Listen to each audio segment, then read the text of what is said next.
Hello students. कैसे हो आप सब? बहुत बढ़िया सर। हम भी बहुत बढ़िया बेटा ये साइड। कल आप लोग का मई 2026 सीए इंटर एफएमएसएम का पेपर है।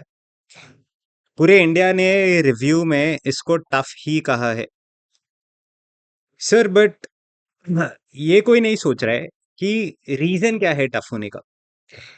अगर आप प्रैक्टिकली सोचो, टफ क्यों था? स्ट्रेट फॉरवर्ड क्वेश्चंस नहीं पूछे, या डायरेक्ट क्वेश्चंस नहीं पूछे, या वो क्वेश्चंस जिस वे से आपने सॉल्व किया है उसके अलावा जिस भी वे से आईसीआई ने पूछा कहने से वो थोड़ा हटके था, नहीं आया। नेक्स्ट, थोड़ा सा और अगर इन डेप्थ जाऊं पेपर में, एमसीक्यूज कंपैरेटिवली इजी था, वो केस सिनेरियो इजी था। बट जिन्होंने आईआरआर स्किप किया कहने से वहां इशू आ गया। लेवरेज जैसे क्वेश्चन में सर वो सेल्स ही नहीं आया, सेल्स आ जाता तो आगे का ओएलएफएल सीएल निकाल लेते सर। नेक्स्ट उसके बाद आए कन्वर्टेबल डिबेंचर्स, उसमें ग्रोथ रेट कुछ स्टूडेंट्स को नहीं आया। कितने जन को उसका के डी का फॉर्मूला वो कैसे अप्लाई करे कन्वर्टेबल डिबेंचर्स, वो काफी अटेम्प्ट से पूछ रहे हैं। नेक्स्ट फिर उसके बाद अगर आप जाते हो तो रेशियोज में सर वो प्रेफरेंस डिविडेंड का रेट नहीं आया। फिर उसके बाद नेट प्रॉफिट आफ्टर टैक्स क्या था वो नहीं आया। कैपिटल बजटिंग कंपैरेटिवली इजी था, बट उसके बाद उन्होंने पेबल्स मैनेजमेंट पूछा फर्स्ट टाइम इन 15 ईयर्स। सब पेबल्स मैनेजमेंट कैसे करेंगे। फिर उसके बाद उन्होंने डिविडेंड पॉलिसी पूछा, कंपैरेटिवली इजी था। ये बार उन्होंने रिटेंशन रेशियो को बेस लेके सॉल्व कर लिया, वो इजी था। इसमें भी एक मस्त चीज, गॉर्डन का वो ऑप्टिमम पे आउट रेशियो कैसे बताएंगे, तो वो भी एक चीज थोड़ी ट्रिकी थी, एक स्टूडेंट से वो मिस हो गई। नेक्स्ट उसके आगे वाला क्वेश्चन तो cash turnover, minimum operating cash, ये भगवान जाने कहाँ से पूछा, वो आपके मॉड्यूल का इलास्ट्रेशन 11 है। आगे करेंगे हम लोग ये सब, एक एक क्वेश्चंस करेंगे। उसके बाद ऑलमोस्ट पेपर खत्म। अब लास्ट क्वेश्चन आता है मैंडेटरी थियरी। सर ये भी कोई पढ़ता है क्या? थियरी कौन पढ़ता है सर? तो गया पेपर। जैसे ही आपने ये एफएम देखा, एसएम में भी ऑलमोस्ट थोड़ा डिग इन करके पूछा था, ये रिव्यू था। बट एक चीज आपको यहाँ से सीखने मिली, तो कभी भी किसी एक स्पेसिफिक सब्जेक्ट के ऊपर अपना 100% कॉन्फिडेंस लेके नहीं जाना कि मैं एफएम पढ़ लेता हूँ, एसएम के 2 ही चैप्टर पढ़ लेता हूँ, या वाइस वर्सा एसएम के 5 पढ़ लेता हूँ, एफएम सिर्फ 2 ही पढ़ लेता हूँ। ऐसा कभी नहीं करना। इसीलिए ये जो मर्ज्ड पेपर्स होते हैं जहाँ पे एक सब 2 सब्जेक्ट्स आते हैं, कुछ लोग आईडीटी स्ट्रॉन्ग करते हैं, डीटी रहने देते हैं, कभी भी कुछ भी ऊपर नीचे हुआ, ऐसा कुछ हो जाता है तो आई गेस फिर वो मार्क्स हैम्पर होते हैं। लास्टली, जिन्होंने भी पेपर सॉल्व किया, एक बहुत इंपॉर्टेंट चीज, इसीलिए हम लोग throughout the lectures, costing, FMA, बहुत हर एक लेक्चर में ऑलमोस्ट ये बोला ही जाता है कि हमेशा पहले कोई समझ लो कि आप कर क्या रहे हो। एक बार समझ गए तो आई गेस बहुत इजी हो जाता है सर।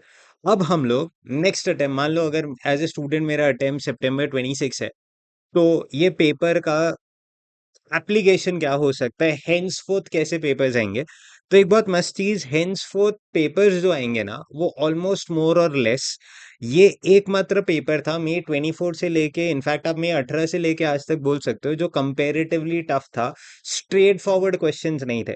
तो नेक्स्ट अटेम्प्ट भी हो सकता है आईसीआई यही लेवल ऑफ टफनेस या थोड़ा इससे कम, बट इजी पेपर्स तो कंपैरेटिवली नहीं बनाएगा।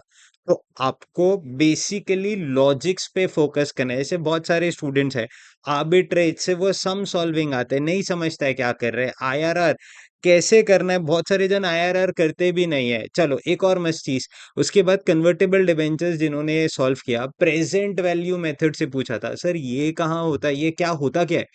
Present value method is nothing but yield to maturity method, इसको आप आईआरआर भी कह सकते हो, एक ही बात है। सर नेक्स्ट अटेम्प्ट के लिए कुछ गाइड कर दो सर। देखो एक बहुत मस्त चीज, जब भी पेपर टफ आता है ना, one saviour in your life is FM का थियरी, जिसपे पूरा इंडिया कॉन्सेंट्रेट ही नहीं करता है। अगर आपने मई 25 26 अटेम्प्ट दिया है, या इससे पहले कभी दिया है, आज तक आपके फैकल्टी ने या आपने कभी थियरी के बारे में सुना भी नहीं है, ना आपको कभी इंटरेस्ट है। प्रैक्टिकली अब देखना आप, एफएम, एसएम, थियरी। एफएम का अगर मैं बात करूं, चैप्टर नंबर 1, यहां से आपका न्यू कोर्स शुरू होता है बेटा। चैप्टर 1 मिनिमम मिनिमम 2 मार्क्स हर बार आया है in the exam.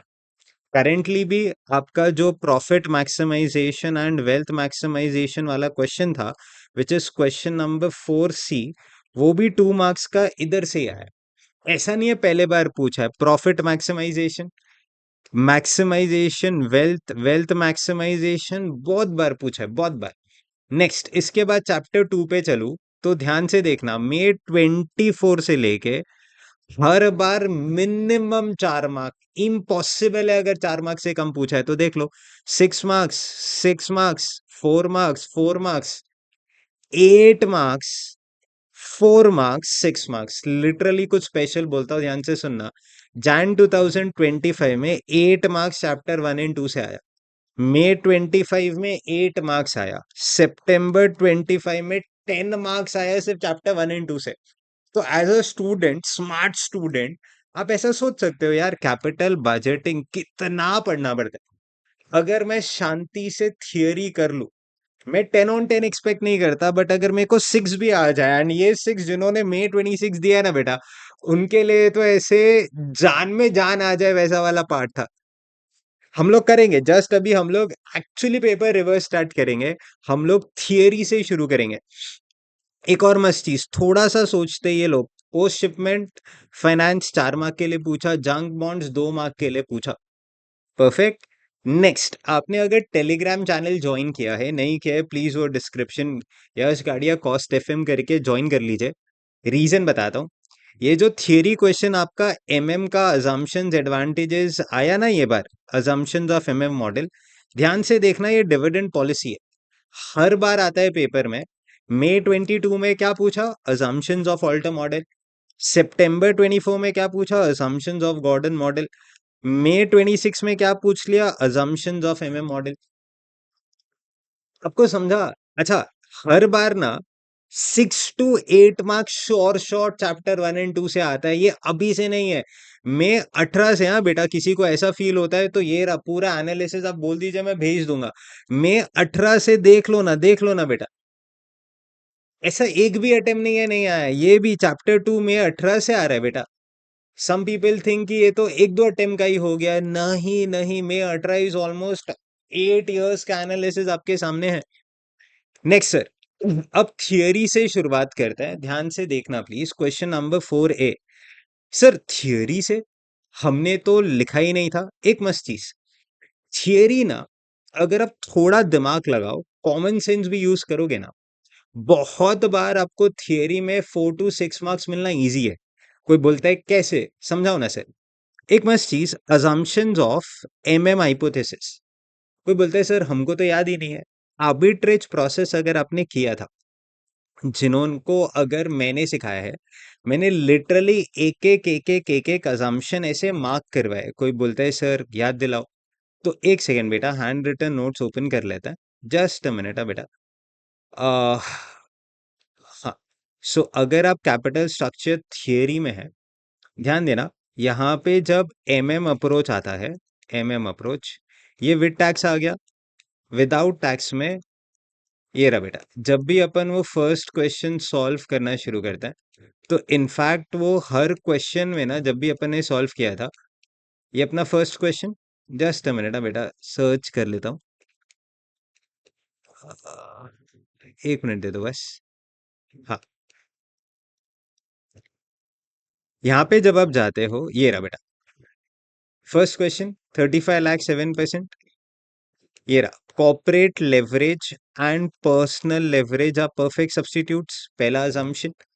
Next, same as companies borrowing cost, all investors have complete information regarding the market and all investors have same borrowing cost, net returns of the shareholder remain same, बराबर। Next, ये जितने भी आपको points यहाँ लिखे हैं, ये रहा बेटा थियरी में। क्वेश्चन नंबर 4A इनफैक्ट अपने बुक्स में भी है, बट मैं प्रेफरेबली मॉड्यूल से ये रेफर करवा रहा हूँ।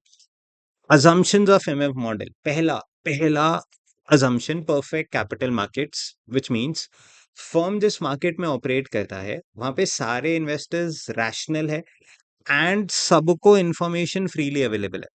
चलो वो नहीं समझता है तो एमएम अप्रोच में इनिशियली जब ये assumptions आए थे, आपने नोट टैक्सेस का बात किया था। नो टैक्सेस क्यों? क्योंकि इंडिया में टैक्स है, दुबई में टैक्स नहीं है। तो अगर मैं कंपेयर कर रहा हूँ तो कंपैरिजन पार पे नहीं होगा। ध्यान से देखना, देयर आर नो टैक्सेस और no tax discrimination between dividend income and capital appreciation. जैसे कैपिटल इनकम या कैपिटल गेन्स अलग होता है, डिविडेंड इनकम अलग होती है। तो हम कोई डिस्क्रिमिनेशन ही नहीं करते हैं between dividend income and capital income. It means that there is no difference in taxation of dividend income और कैपिटल गेन। ये अजम्पशन इसलिए नेसेसरी है क्योंकि टैक्स रेट्स में vary in different different countries, समझा? और हम यूनिवर्सली इसको अप्लाई कर सके। थर्ड, जितने भी यहाँ पे असम्पशंस है ना, वार्डन वॉल्टर हो, गॉर्डन हो, हो, सारा का सारा financing is through equity only. Reason, debt से फाइनेंस करते हो तो it is difficult to understand and impact would be different in different cases. तो आप सिंपल लिख सकते हो, जितना भी इन्वेस्टमेंट है हम इक्विटी से करेंगे, टैक्सेस नहीं है, इन्वेस्टर्स रैशनल है, सारा इंफॉर्मेशन मालूम है। फोर्थ, कोई भी फ्लोटेशन कॉस्ट या ट्रांजैक्शन कॉस्ट नहीं है, which mean security transaction tax नहीं है। इनफैक्ट अपन ने यहाँ पे लिखा भी था, नहीं है। क्यों नहीं है? Because there is no security transaction tax. ये सब कुछ किया हुआ है। अच्छा सर, एग्जाम में स्ट्राइक नहीं होता है, इसीलिए ना थोड़ा काम रहना बहुत जरूरी है इन द एग्जाम। थोड़ा सोचो, सबका टफ है ना। आपको कैसे मार्क्स चुराने हैं? थियरी किया होता, नहीं भी किया तो helping you out. Fifth, risk of uncertainty does not exist. Reason, investors forecast कर पाते हैं कि फ्यूचर में क्या प्राइजेस होगा और डिविडेंड कितना सर्टेनिटी से मिलने वाला है। एंड एक ही डिस्काउंट रेट एप्लीकेबल है for all the securities and all the time period. तो अनसर्टेनिटी का रिस्क नहीं है। तो पांचों पॉइंट्स में से कोई भी 4 पॉइंट्स लिखते हैं, आपको 4 मार्क्स मिल जाता बेटा। इनफैक्ट हेडिंग भी लिख देते तो एक आधा आधा आधा मार्क करके 2 मार्क्स तो दे ही देता है। Next, question number 4 B. अगर आपने चैप्टर 2 का थियरी कभी पढ़ा था ना, देखना अब मजा कैसे आता है। An Indian exporter has shipped goods to a foreign buyer but the export proceeds are yet to be realised. मतलब शिपिंग हो चुकी है बट पैसा नहीं आया, तो इसको प्री शिपमेंट फाइनेंस नहीं कहते। बोलो ना आगे। शिपिंग हो गया तो such type of finance is called as, बोल दो, पोस्ट शिपमेंट फाइनेंस। सर हमने तो थियरी किया ही नहीं था। ठीक है, जिन्होंने थियरी रीड किया चैप्टर 2, उन्हीं को ये आएगा। आगे sir, explain any 3 forms of such type of finance. इसको सिंपल अगर मैं 12th standard bills of exchange से सिखाऊं, आपने गुड्स बेच दिया डेटर्स को, अब अपने को अर्जेंसी है पैसे की, अपन ने गुड्स तो बेच दिया। यहाँ पे डेटर्स मतलब इंडिया में नहीं है, अब्रॉड में हमारे डेटर्स है। ठीक है, तो अब हम क्या करेंगे? ये रे सर पॉइंट्स। पहला, ध्यान से देखना, डिस्काउंटिंग ऑफ, ऑब्वियसली बिल्स नहीं लिख सकता, एक्सपोर्ट बिल्स लिखना होगा। ईसीजीसी का गारंटी ले सकते हैं। नेक्स्ट, थर्ड, अपन कैसे बोलते थे? Bill send to bank for collection, याद आया? Bills of exchange. Advance against export bill sent for collection, bank हमको दे देगा। नेक्स्ट, वो भी नहीं समझता है तो लास्ट, कितने बार जब आप एक्सपोर्ट पे ट्रेड करते हो एंड आपको लॉसेज हो जाता है क्योंकि आपको पैसा नहीं आता, तो advance against duty, drawbacks, cash subsidy etcetera. एक एक पॉइंट पढ़ लेते हैं, सिंस आप एक एक वर्ड सिखाना चाहते हो, हर एक सोल्यूशन देना चाहते हो, ध्यान से। Purchase or discounting of bill, finance is provided to the exporters by purchasing export bills। बराबर, तो दो वे से ये लोग फाइनेंस देते हैं। पहला ध्यान देना please, purchasing export bills drawn payable at sight. बराबर, जो भी आपने एक्सपोर्ट बिल बना लिया, पेएबल एट साइट, ये फर्स्ट ऑप्शन। या फिर discounting usance export bills covering confirmed sales. मतलब आपको एक श्योरिटी हो गई है कि भाई ये डिलीवर हो गया है, तो ये कंफर्म्ड सेल्स है। वरना कुछ लोग फेक भी बना सकते हैं, तो ये कंफर्म सेल्स है। अब उसका आपको कैसे पता चलेगा प्रूफ? जैसे कुछ डॉक्यूमेंट्स होते हैं, bill of lading, post parcel receipts, air consignment notes, अगर आपने एयर कुरियर किया है तो। सो ये सारे प्रूफ है। सो सिंपल डिस्काउंटिंग या purchase of documentary export bills, इसमें purchase of export bills drawn payable at sight, या फिर discounting usance export bills covering confirmed sales and backed by documents including such as bills of lading, post parcel receipts, air consignment notes, etc। ECGC वाला point बड़ा है, अगर आपको वो नहीं लिखना है तो नेक्स्ट वाला, advance against export bill send for collection. ठीक है, तो आपने एक्सपोर्ट बिल्स भेज दिया, अब इस पे अपने को एडवांस चाहिए, तो finance is provided by banks to the exporters by way of advance against export bills forwarded through them for collection. तो कुछ बैंक्स के यूनिट्स या आप ब्रांचेस बोल सकते हैं, आउटसाइड इंडिया भी होते हैं, तो वो ये बाहर भेज के केने से कलेक्ट करवाते हैं, टेकिंग इनटू अकाउंट तीन चार चीजें। पहला, आपका क्या क्रेडिट वर्दिनेस है, credit worthiness of the party, so sorry, जिसको आपने बेचा है उसका क्या क्रेडिट वर्दिनेस है, क्या नेचर ऑफ गुड्स एक्सपोर्ट किया है, उसका यूज क्या है, एंड आपकी क्रेडिबिलिटी या स्टैंडिंग क्या है। वापस से, finance provided by banks to exporters by way of advance against export bills forwarded through them for collection. चार चीजें, creditworthiness party, nature of goods exported, usance and standing of the drawee. Last चीज, advance against duty drawbacks, cash subsidy etcetera. ये उनको मिलता है जिन्होंने losses सफर किया है, तो ध्यान से, to finance export losses sustained by exporters, banks advance against duty drawback, cash subsidy etcetera, receivable by them against export performance. याद रखना, ये तब मिलेगा जब वो एक्सपोर्ट परफॉर्मेंस कर रहे होंगे, परफेक्ट मतलब या एक्सपोर्ट कर रहे हैं। Such advances are of clean nature and check कर लेना देने से पहले नेसेसरी प्रिकॉशन एक्सरसाइज किया है कि। उतना टफ नहीं था, अगर आप दो पॉइंट्स भी, जैसे अगर किसी ने समझ के पढ़ा होता पोस्ट शिपमेंट फाइनेंस क्या होता है, मैं वर्स्ट कम सिनेरियो एक मार्क तो खुद को दे ही सकता हूँ ना, ये एक मार्क तो आ ही सकता है। Next point number C, how do concepts of profit maximization and wealth maximization differ in terms of objective, risk, time horizon, sustainability? Basic बात कहता है, प्रॉफिट मैक्सिमाइजेशन ऑब्जेक्टिव नैरो है, वेल्थ मैक्सिमाइजेशन ब्रॉडर ऑब्जेक्टिव है। Profit maximisation में जितना ज्यादा risk लोगे उतना ज्यादा प्रॉफिट है, बट वेल्थ मैक्सिमाइजेशन में रिस्क को कंसिडर करते हैं। अगर मेरे को तुरंत से अमीर बनना है, एफएनओ कर सकता है, बट उसमें लूटने का भी स्कोप है, तो वेल्थ मैक्सिमाइजेशन ऑब्जेक्टिव ये अप्लाई नहीं करने देगा। टाइम हॉरिजॉन, ये प्रॉफिट मैक्सिमाइजेशन कंसिडर ही नहीं करता है, जिसको हमने कैपिटल बजटिंग में पढ़ा था पे बैक पीरियड में, कि प्रॉफिट मैक्सिमाइजेशन अप्रोच कहने से कंसिडर ही नहीं करता। बराबर, टाइम हॉरिजॉन में आप प्रॉफिटेबिलिटी जब कंसिडर करना चाहते हो, आप टाइम हॉरिजॉन कंसिडर नहीं करते। वेल्थ मैक्सिमाइजेशन में टाइम हॉरिजॉन कंसिडर किया जाता है। सस्टेनेबिलिटी में प्रॉफिट मैक्सिमाइजेशन, जो आज पूरे हर एक बिजनेसमैन का ऑब्जेक्टिव हो गया है, उनको कोई फर्क नहीं पड़ता कस्टमर की हेल्थ को क्या हो जाए, कहने से अपने को पैसा कमाना है, तो अनएथिकल ट्रेड प्रैक्टिसेस करके भी कहने से वो लोग प्रॉफिट को ज्यादा मायने रख रहे हैं। परफेक्ट है, तो प्रॉफिट मैक्सिमाइजेशन में सस्टेनेबिलिटी नहीं होएगा, वेल्थ मैक्सिमाइजेशन में सस्टेनेबिलिटी होएगा। Now how do we go on these points, ये रहा बेटा। पहला point, objective of profit maximisation, large amount of profits है, इधर मार्केट वैल्यू सबसे ज्यादा होना चाहिए। नेक्स्ट, फर्स्ट पॉइंट में profit maximisation short term gains पे एम्फेसाइज करता है, but wealth maximisation long term gains पे।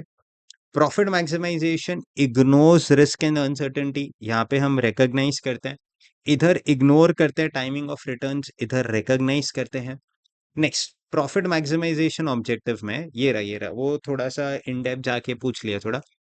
Too narrow, short-sighted policy. It fails to take into account social considerations as well as obligation of workers, consumers, society, as well as ethical trade practices follow नहीं होगा अगर सिर्फ profit ही कमाना चाहोगे।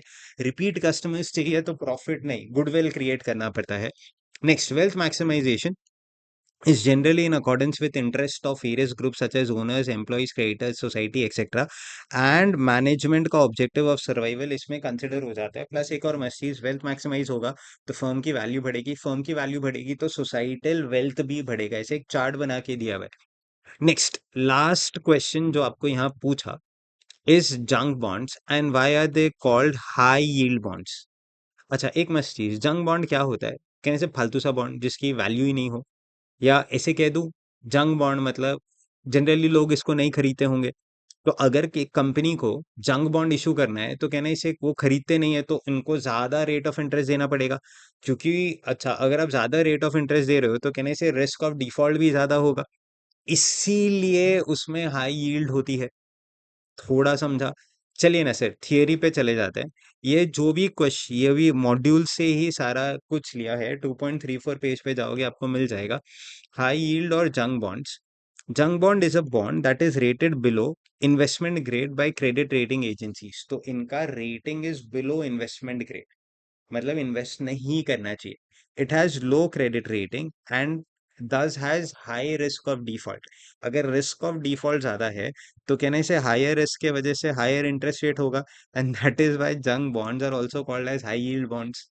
सिर्फ read भी क्या होता, कहने से कोशिश करके या ट्राई भी किया होता, कुछ भी लिखा होता, हाफ अ मार्क 1 मार्क आने का स्कोप था।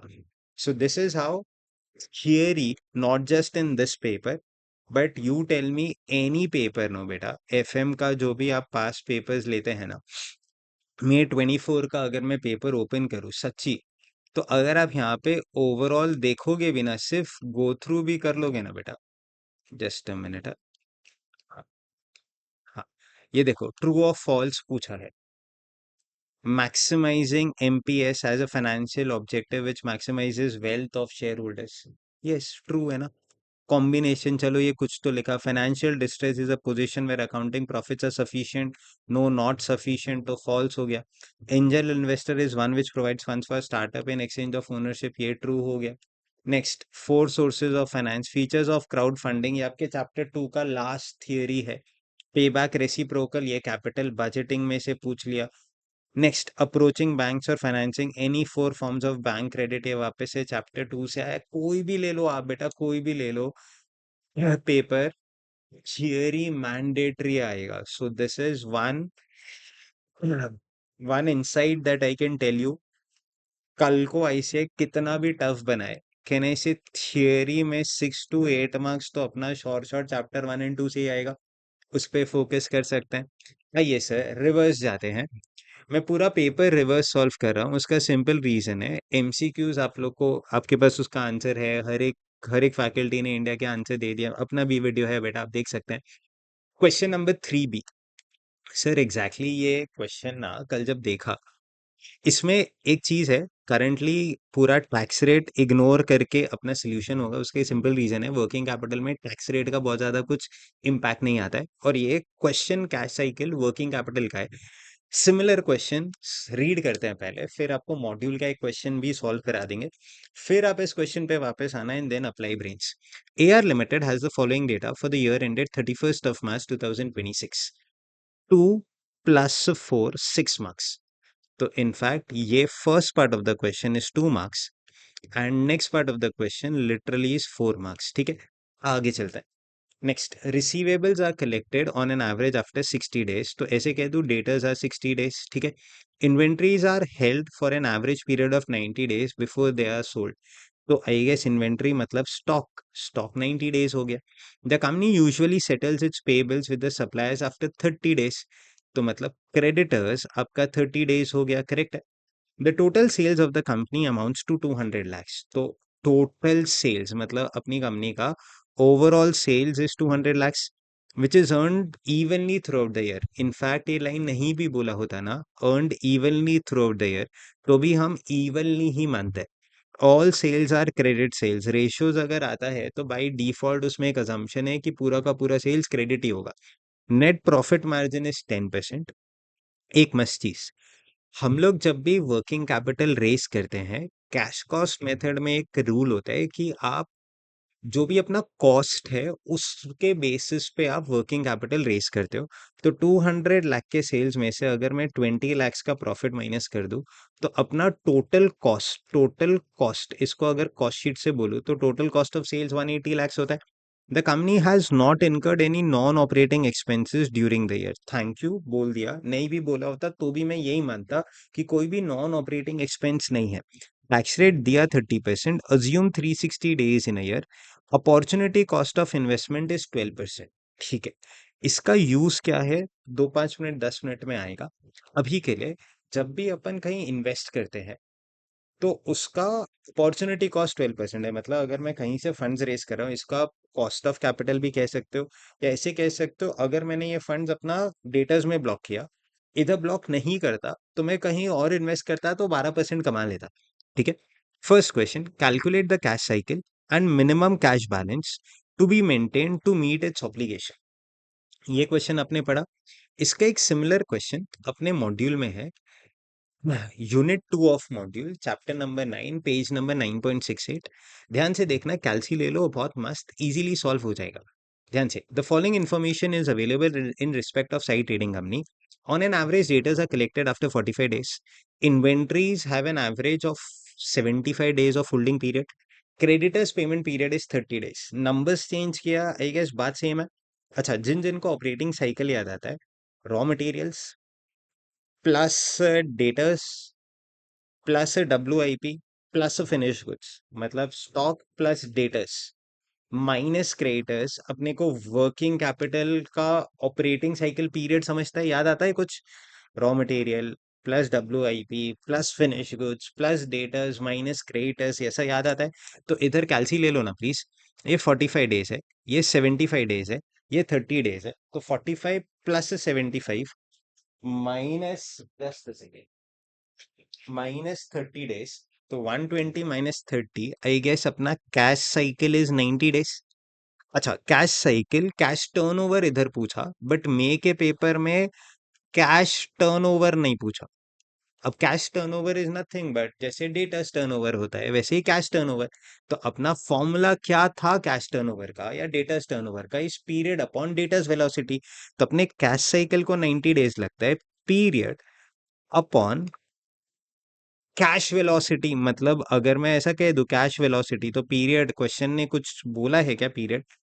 यहाँ पे कुछ बोला नहीं बोला, तो by default we assume 360 days divide by 90, तो आपका कैश टर्नओवर 4 टाइम्स आ गया। मतलब 4 टाइम्स कैश कैश में कन्वर्ट हो जाएगा। The firm spends 120 lakhs annually at a constant rate. Thank you, spending दिया, सेल्स नहीं दिया, बट अपने क्वेश्चन में अपने को सेल्स दिया था, उसमें से प्रॉफिट माइनस करके अपन स्पेंडिंग 180 lakhs पे पहुंच ही गए थे। It can earn 10% on investment, इधर 10% लिख दिया, उधर opportunity cost of funds, cost of investment 12% लिख दिया, बराबर। Minimum amount of cash to be maintain to meet payments as they become due. Minimum amount of cash, तो कितना कैश मेंटेन करूं? सिंपल, आपका पूरा कैश पूरे साल में 4 बार रोटेट हो रहा है, आपको 120 लाख स्पेंड करना है, 4 बार रोटेट हो रहा है, मतलब कितना कैश मेंटेन करना होगा? Simple, 30 lakhs। कोई रॉकेट साइंस? बोलो, सच्ची बोलो, आया समझ? Next, savings by reducing the average inventory holding period by 30 days। अच्छा, अब हमको सी पार्ट में सेविंग्स कैलकुलेट करना है। कोई बोलता है सेविंग्स कैसे करेंगे? अभी अभी आपका कैश कितना रिक्वायर्ड है? 30 lakhs। Savings by reducing average inventory holding period by 30 days। By 30 days है, टू नहीं। तो इन्वेंट्री होल्डिंग पीरियड 30 days से लेस हो जाएगा, तो हमारा नया नया इन्वेंट्री होल्डिंग पीरियड 75 माइनस 30 45 हो जाएगा। तो 45 प्लस 45 90 माइनस 30, तो अपना cash cash cycle I guess 60 days हो जाएगा, विच इज 2 months। अब कोई बोलता है कैश टर्नओवर निकालो, कैलसी सर 360 डिवाइडेड बाय 60, अपना कैश साइकिल पहले 60 days, cash turnover I guess 6 times.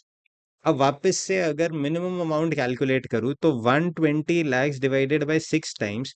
अब अपने को 20 lakhs ही चाहिए। हिंदी में एक सवाल, पहले कितना लगता था? 30 lakhs लग जाता था कैश, अब कितना लैक्स लग रहा है? 20 lakhs। तो रिडक्शन इन इन्वेस्टमेंट कितना हो गया? बोलो बोलो बोलो, 10 lakhs हो गया, बराबर ना? 10 lakhs। कोई बोलता है सर दिखा दो आंसर दिखा दो। तो ये 30 lakhs माइनस 20 lakhs 10 lakhs हो गया। अब ये 10 lakhs पे उनको सेविंग्स चाहिए। Savings is reduction in cash, savings नहीं है, उस पे जो पैसा बचा, अपॉर्चुनिटी कॉस्ट कितना है? 10%। तो इंटू 10%, तो अपना savings due to reduction in cash requirement is 1 lakh, तो आपका अल्टीमेट सेविंग्स इज 1 लाख। सच्ची बोलो, समझा? यही तो पूछा है। अब आप देखो, एक क्वेश्चन जो कहाँ ऐसे छुपके से छुपा के पूछा है, एंड वही आपका बेस हो जाता है फॉर May 26 FM का पेपर। आइए ना सर, सॉल्व करते हैं। डेटर्स आपका कितना डेज? बोलो ना बच्चों, बोलो ना कि डेटर्स आपका 60 डेज, स्टॉक आपका 90 डेज, तो 60 प्लस 90 150 होता है। 150 में से 30 माइनस करेगा बेटा, तो cash cycle is of 120 days. बोल दो 120 डेज का कैश साइकिल आया। कैश टर्नओवर निकाल लो, अज्यूम 360 डेज बोला, नहीं भी बोला होता तो भी बाय डिफॉल्ट 360 लेते ना, 360 divided by 120, I guess cash turnover 3 times आता है। Next, minimum cash balance to be maintain to meet this obligation, तो एक सेकेंड, 180 lakhs है, डिवाइडेड बाय 3, अपने को 60 lakhs का रिक्वायरमेंट है। मतलब जो अपना ये वाला आंसर था ना 30 lakhs, वो करंट क्वेश्चन में 60 lakhs हो गया। इधर तक समझा? सच्ची बोलो, कोई डाउट? पक्का जाऊं आगे? नेक्स्ट, अभी इधर से आपका 2 मार्क्स तो शॉर्ट शॉर्ट हो जाता है। First answer that the question asked 120 days, second is minimum cash requirement 60 lakhs। अब आगे, the company is planning to propose a scheme whereby it offers a cash discount of 2% to the debtors to reduce the debtors collection period by 30 days। तो एक second, हम उनको cash discount offer कर रहे हैं।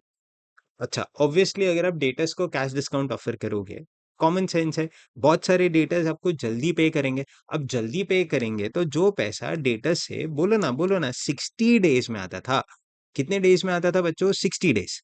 अब वही पैसा जल्दी आ जाएगा, जल्दी आ जाएगा तो आपका क्रेडिट पीरियड कम हो जाएगा, तो collection period falls by 30 days.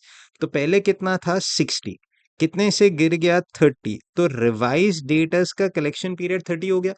अच्छा, यहाँ पे ऐसे बोल दिया, अपने टेक्स्ट बुक में पहले वैसा नीचे लिख दिया था, direct direct 30 days, almost similar हो गया, फील हुआ? नेक्स्ट, बस यहाँ पे इन्होंने कैश डिस्काउंट जैसा वर्डिंग्स दे दिया, तो आज आपको मेरे को कैश डिस्काउंट का कैलकुलेशन करना होगा। ठीक है, एक second. It is expected that 60% of the debtors will avail the scheme. एक सेकेंड, आराम से, अपने टोटल डेटर्स 200 lakhs है, उसमें से 60% विल अवेल द स्कीम, तो 200 का 60% 120 lakhs होता है। Make sense? बराबर ना? एंड उस पे 2%, तो इंटू 2% अपना 2.4 lakhs आए। कोई डाउट? तो ये आपका कैश डिस्काउंट हो गया। First question, what will be the reduction in the minimum cash to be maintained to meet obligation after propose scheme is adopted? तो एक सेकेंड, पहला स्टेप कैश साइकिल निकालते हैं, दूसरा स्टेप कैश टर्नओवर निकालते हैं। एक बार ये दोनों आ जाएगा तो मिनिमम कैश रिक्वायर्ड आ जाएगा। Make sense? पूरा क्लास हो साथ में? श्योर है? जाऊं आगे? चलो सर, तो कैश साइकिल अब फिर से, आपका डेटर्स अब 60 रहा ही नहीं, वो तो 30 हो गया, तो 30 प्लस 90, आई गेस 120, 120 में से 30 माइनस करोगे तो 90, तो पहला आंसर आपका कैश साइकिल 90 डेज आता है। 360 divided by 90, cash turnover 4 times आ जाएगा। मिनिमम कैश के लिए आपको टोटल कॉस्ट लेना है, total cost is 18 lakhs, sorry 180 lakhs, जो आपका कॉस्ट ऑफ सेल्स है, बराबर है? वो तो गुड्स बनाने के लिए लगेगा ही लगेगा। अब 2% कैश डिस्काउंट और जाएगा, तो 2.4 lakhs और ऐड करूं, तो लिटरली ये 182.4 lakhs जैसा कुछ हो जाएगा। डिवाइडेड बाय 4, कैलसी लीजिए ना, 182.4 divided by 4, I guess 45.6 lakhs आता है। तो reduction in minimum cash required, तो रिडक्शन पूछा, पहले 60 lakhs था, अब 45.6 lakhs हो गया, तो reduction in cash required is 14.4 lakhs। ठीक है, what will be the net saving due to such scheme? अच्छा, ये 14.4 lakhs पे आपका मेरा 12% बच जाएगा, सो इनटू 12%, आई गेस 1,72,800 का सेविंग है। Should the company adopt the scheme? Think of, बोलो बोलो, अडॉप्ट करना चाहिए? यस, ऑब्वियसली, अगर सेविंग हो रहा है तो अडॉप्ट कर लो। सच्ची बोलो, आ रहा है क्या? यस, इससे आपका वो वाला क्वेश्चन भी हो जाता है। नेक्स्ट, कोई बोलता है सर, थर्ड ए जो आया, एक्चुअली ये डिविडेंड पॉलिसी का क्वेश्चन है। अब ध्यान से, ये एक क्वेश्चन था जो आपने थोड़ा बेसिक भी प्रैक्टिस किया था ना बेटा, तो आना ही चाहिए था। कोई बोलता है कैसे? चलो ना स्टार्ट करते हैं। ये नेट प्रॉफिट, बस मेरे को इसका इंटरप्रिटेशन बता दो, ये बिफोर टैक्स, आफ्टर टैक्स, या ये earnings for equity share holders, ये क्या है? आफ्टर टैक्स है या after tax and after preference dividend है? बोलो बोलो सर, ये नेट प्रॉफिट आफ्टर टैक्स है, बराबर 50 lakhs। कैलसी उठा लो, 10% प्रेफरेंस शेयर कैपिटल 2 crore, तो ये 50 lakhs में से अगर मैं प्रेफरेंस डिविडेंड 20 lakhs माइनस कर दूं, तो आई गेस आपका earnings available for equity share holders 30 lakhs हो जाएगा। मानते हो? Divided by number of equity shares, ये 5 lakhs। सो आपका ईपीएस लिटरली 6 आ जाता है। आया? Rate of return on investment ये तो आर होता है, कॉस्ट ऑफ इक्विटी ये तो के ई होता है, बराबर। नेक्स्ट आगे जाएंगे, कैलकुलेट ईपीएस। ठीक है, हो गया, ये तो 6 आ गया। 1 मार्क शायद मिल भी गया। हाँ, 1 मार्क मिल गया क्योंकि ईपीएस पूछा था। ईपीएस तो सभी को, पूरे इंडिया को राइट आया होगा। And also calculate market price per equity share as per Walter's model with a retention ratio of 20%। Retention ratio अगर 20% है तो, हाँ बोलो ना, तो डिविडेंड, हाँ बोलो बोलो, dividend payout ratio, that is dividend payout ratio, हाँ हाँ बोलो ना 80% हो जाएगा। डिविडेंड पे आउट रेशियो 80% है, तो डीपीएस का फॉर्मूला क्या होता है? It is EPS into dividend payout ratio, बराबर। तो 6 इंटू 80%, बराबर ना? 6 का ईपीएस इंटू 80% करो ना, 6 इंटू 80%, आपको डीपीएस 4.8 आ जाएगा। अच्छा, क्यों चाहिए DPS? Sir, formula of Walter अगर मैं लिखना चाहूं, तो price as per Walter P0 is D, that is dividend, plus R upon K, brackets में अर्निंग्स माइनस डिविडेंड्स, मतलब EPS minus DPS upon K. क्या पूछा है? फिर से जाइए, मार्केट प्राइस पूछा है, तो मतलब हमारे पास क्या नहीं है? ये नहीं है, ये नहीं है। डिविडेंड है ना सर? अभी अभी आया 4.8। आर है, आर है ना सर? हेलो, आर कितना है सर? 25% है आर। नेक्स्ट आपका के ई कितना है? 15% है। ईपीएस भी है, डीपीएस भी है, लिटरली सम सॉल्व हो गया सर। तो ये 25% को 0.25 लिख दूं, 15% को 0.15 लिख दूं, अर्निंग 6 है, डिविडेंड 4.8 है, होल डिवाइडेड बाय 0.15 कहने से आपको आपका price that is P0 as per Walter आ जाएगा। एक सेकेंड, एक मस्त चीज, जब भी इसको सॉल्व करो पहले ये सॉल्व करना, फिर इसको इससे मल्टीप्लाई करना, फिर 4.8 ऐड करना, फिर लास्ट में 0.15 से डिवाइड करना। क्या चीज सर?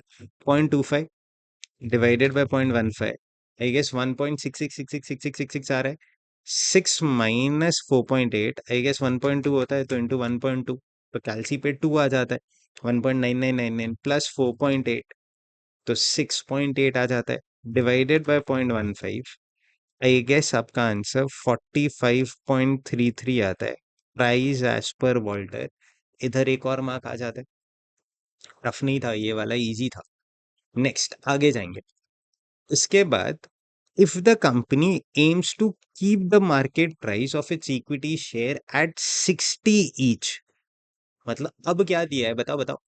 60 मार्केट प्राइस दे दिया। What what retention ratio should be adopted? अब कोई बोलता है सर रिटेंशन रेशियो क्या होगा? अच्छा, एक मस्त चीज, वॉल्टर के फॉर्मूला से रिटेंशन रेशियो नहीं आएगा, ये बोल सकते हो कि डिविडेंड आ जाएगा। रिटेंशन रेशियो क्या होता है? अगर डिविडेंड आ गया, तो हम लोग डिविडेंड को डिवाइड बाय ईपीएस करके into 100 dividend payout ratio निकाल लेंगे, and dividend payout ratio जो भी होगा माइनस करेंगे तो रिटेंशन रेशियो आ जाएगा। सिंपल, ट्राई करें, आइए ना प्लीज।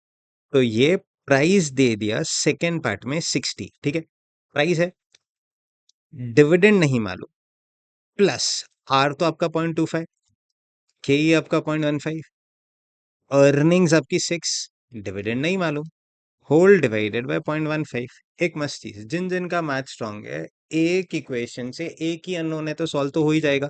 60 इंटू 0.15 लिटरली 9 आता है, विच इज डी, प्लस ये 1.66666666 बार 6 माइनस डी, ठीक है। Therefore 9 is equals to D plus ये 0.25 डिवाइड बाय 0.15 इंटू 6 करेंगे तो ये 10 आता है, माइनस 1.6666 बार डी।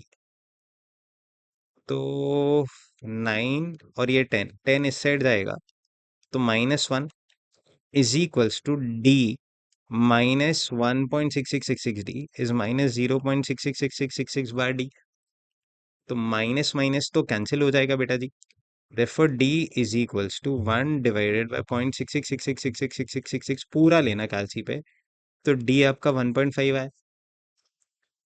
आ गया D, सम खत्म। Dividend payout ratio is DPS upon EPS into 100। आपका DPS 1.56 इंटू 100 तो ये 25% आता है। तो रिटेंशन रेशियो इज 1 माइनस 25%, 75%। कोई बोलता है हमको तो ऐसा नहीं सिखाया, हमारे सर ने बोला डायरेक्टली रिटेंशन रेशियो का फॉर्मूला अप्लाई करो, करो ना। तो retention ratio is EPS minus DPS upon EPS into 100 बराबर। तो यस सर, परफेक्ट। आइए ना प्लीज। तो EPS 6 minus 1.5 divide by 6 into 100 तो डायरेक्ट 75% आता है। कोई शक, कोई डाउट आया? सच्ची बोलो। हाँ, आप ये क्वेश्चन सारे ट्राई कर सकते हो। बेस्ट पार्ट तो ये होगा, खुद से पढ़ो, वीडियो पॉज करो, पेन पेपर लेके ये सारी चीजें आप एक्चुअल सॉल्व करो। ये सेम क्वेश्चंस रिपीट होते हैं हाँ बेटा। So make it a point ध्यान से। Next, what would be the optimum dividend payout ratio as per Gordon's model? अब बस मैं तीन चीज पूछूंगा, आर और के ई का रिलेशन।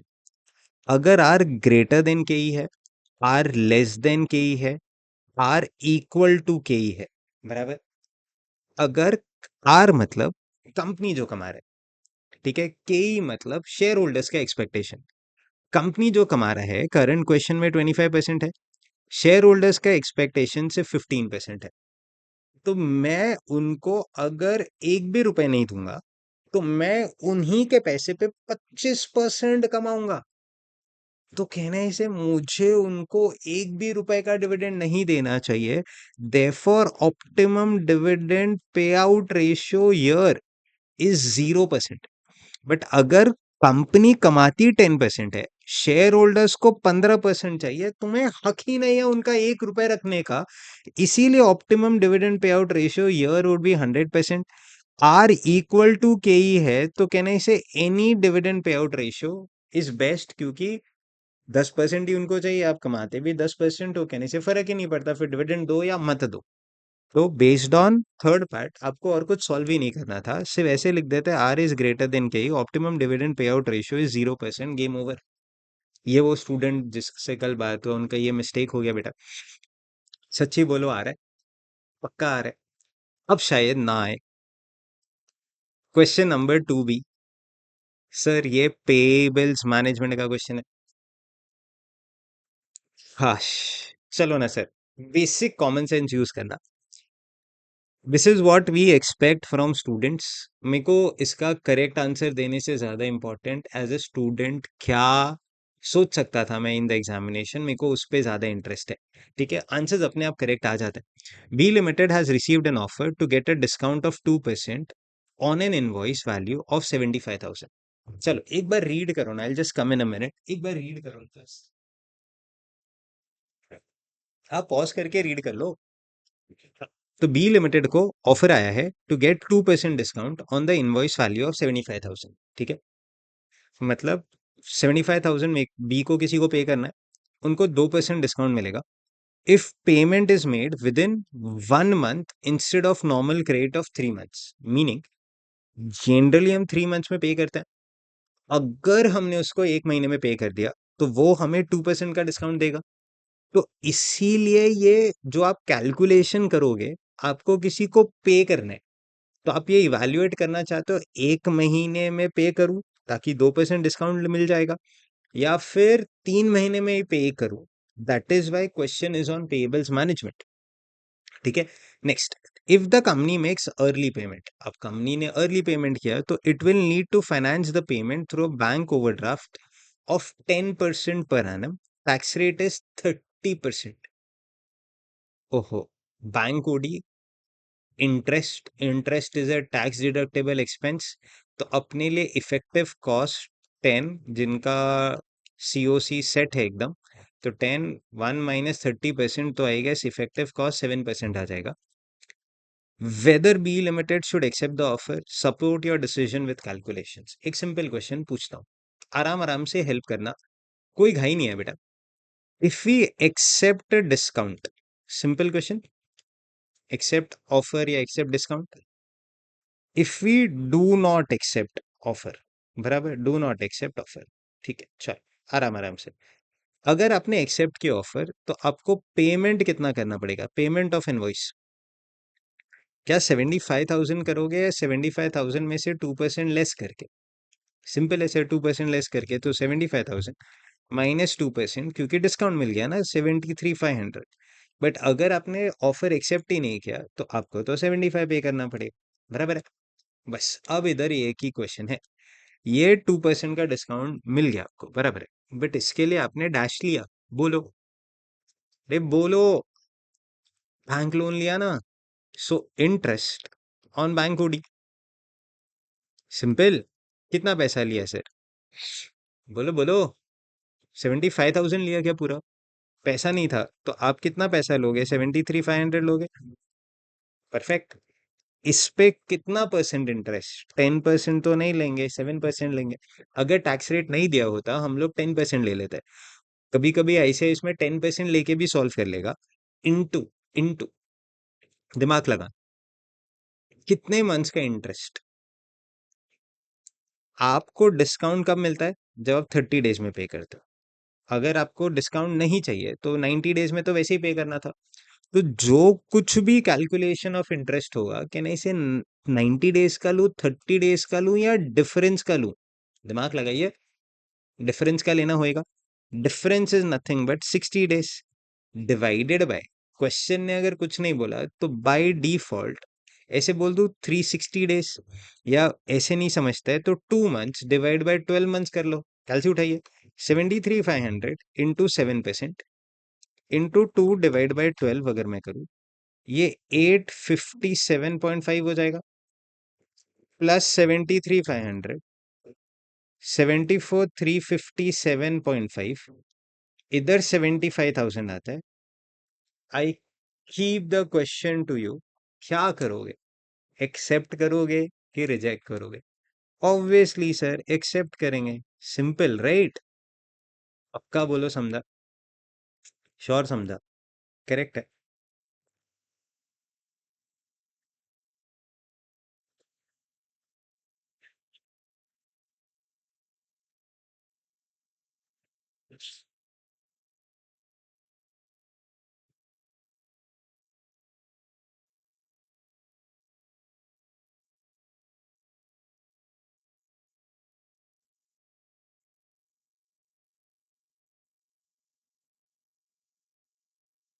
चलिए, मूविंग फर्दर, इधर आइए, आराम आराम से. You can pause the video, take a break, फिर से आप इसमें वापस से स्टार्ट कर सकते हो, आराम आराम से. क्वेश्चन नंबर 2 भी ऑफर एक्सेप्ट कर लेंगे, क्योंकि हमें लिटरली सेविंग 642.5 रुपीज का हो गया. किसी से कुछ कैलकुलेशंस हुआ, क्या डिफरेंसेस है, इसको कैसे आईसीआई ने पेबल्स मैनेजमेंट के साथ लिंक किया था, तो ये रहा सर. यहाँ पे 2/10 नेट 30, नेट 45 था. चॉइस ये कंपाउंड इंटरेस्ट का वो फॉर्मूला से ये यूज करके सॉल्व किया इन्होंने. यहाँ पे 25% मन से लिया, तो 10,000. अगर आप रिफ्यूज करोगे डिस्काउंट, ये अलग सॉर्ट ऑफ क्वेश्चन है, बट ये दो क्वेश्चन है जो आपके पेबल्स मैनेजमेंट में है, उसी को बेस लेके आईसीआई ने ये वाला क्वेश्चन बनाया. नेक्स्ट आगे. हश, फाइनली आपका फेवरेट चैप्टर कैपिटल बजटिंग पे आता है. सर कैपिटल बजटिंग इस क्वेश्चन में एक्चुअली वेरी इजी, मतलब जिस लेवल पे आईसीआई को पूछना चाहिए था, आई गेस उतना टफ नहीं पूछा, इजी था. दो वे से कर सकते हैं, कोई भी एक वे से आप किया होगा आपने, आंसर राइट ही आता है. R limited wants to reduce the dependency of manual workforce in the operation of its factory by adopting automatic machine. ठीक है।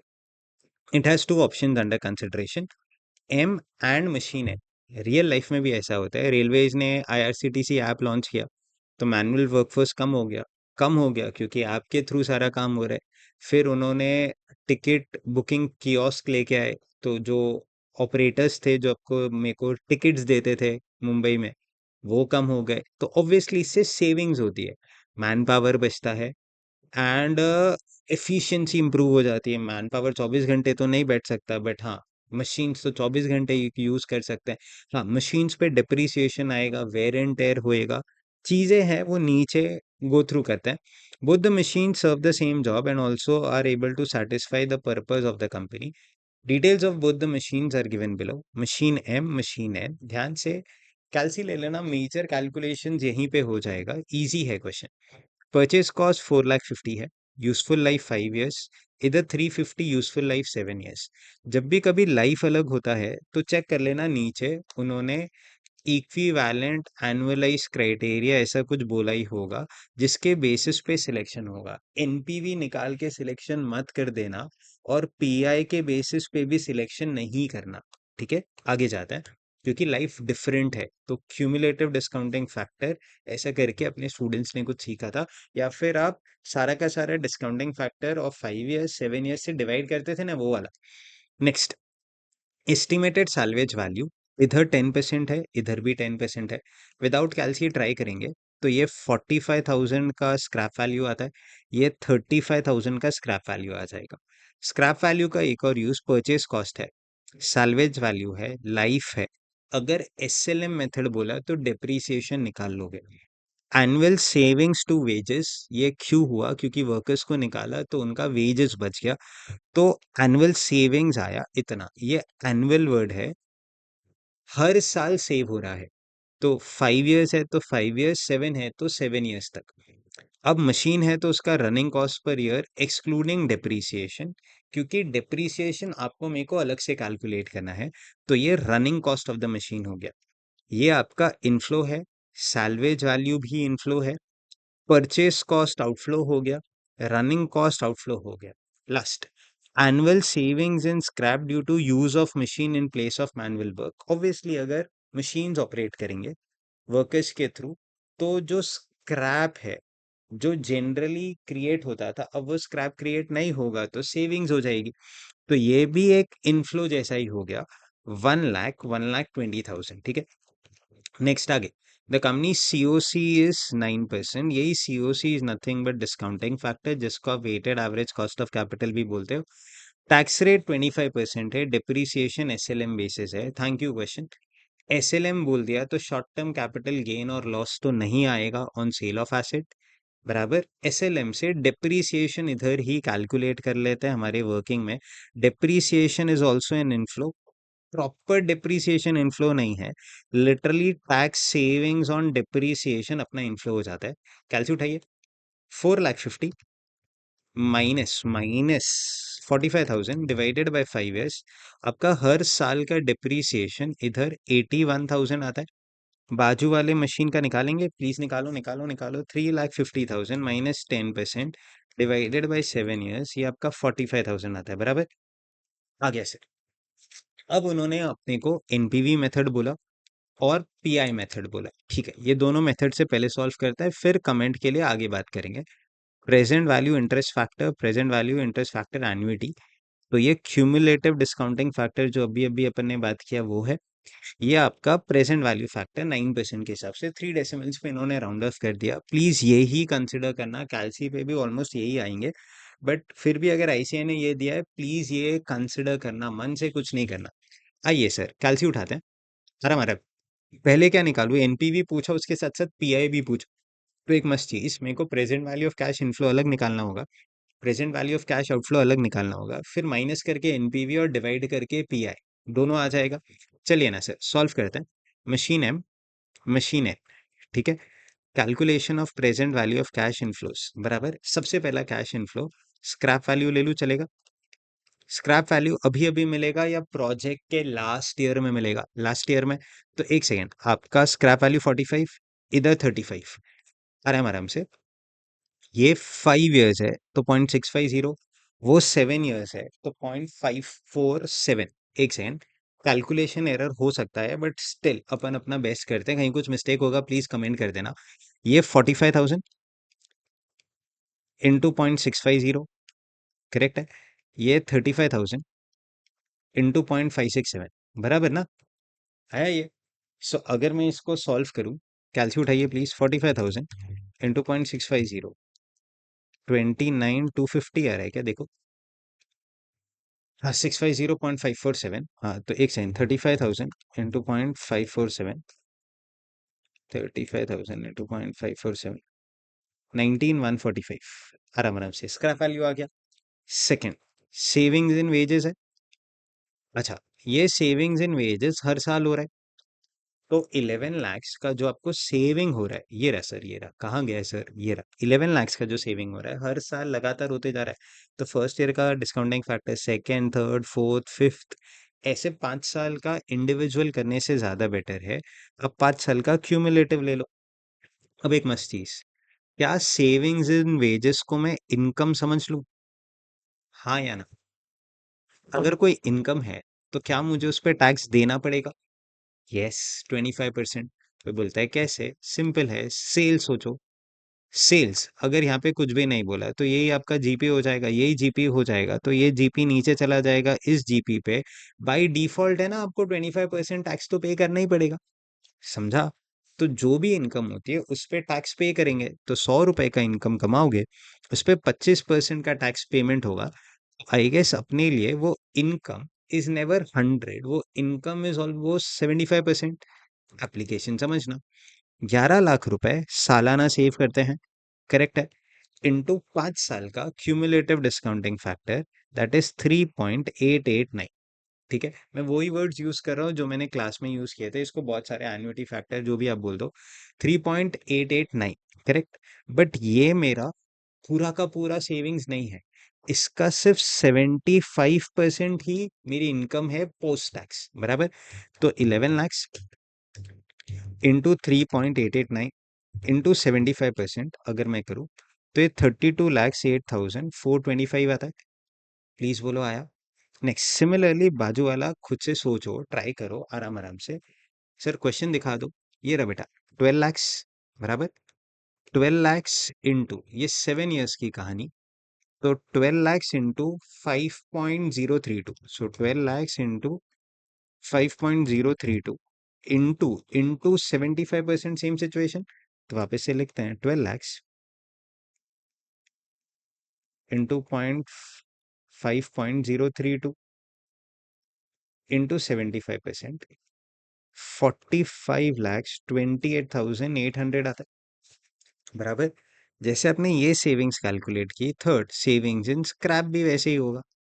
ये स्क्रैप जो हर साल जनरेट होता है ना, ये वो वाला स्क्रैप है, स्क्रैप वैल्यू नहीं है। ध्यान से, स्क्रैप वैल्यू ऑलरेडी लिख लिया, तो सेविंग्स इन स्क्रैप ये 1 लाख है। ऊपर देखिए बेटा, आराम आराम से क्वेश्चन पे जाइए। सेविंग्स इन स्क्रैप ये 1 लाख, इधर 1,20,000, बाकी का कैलकुलेशन सेम।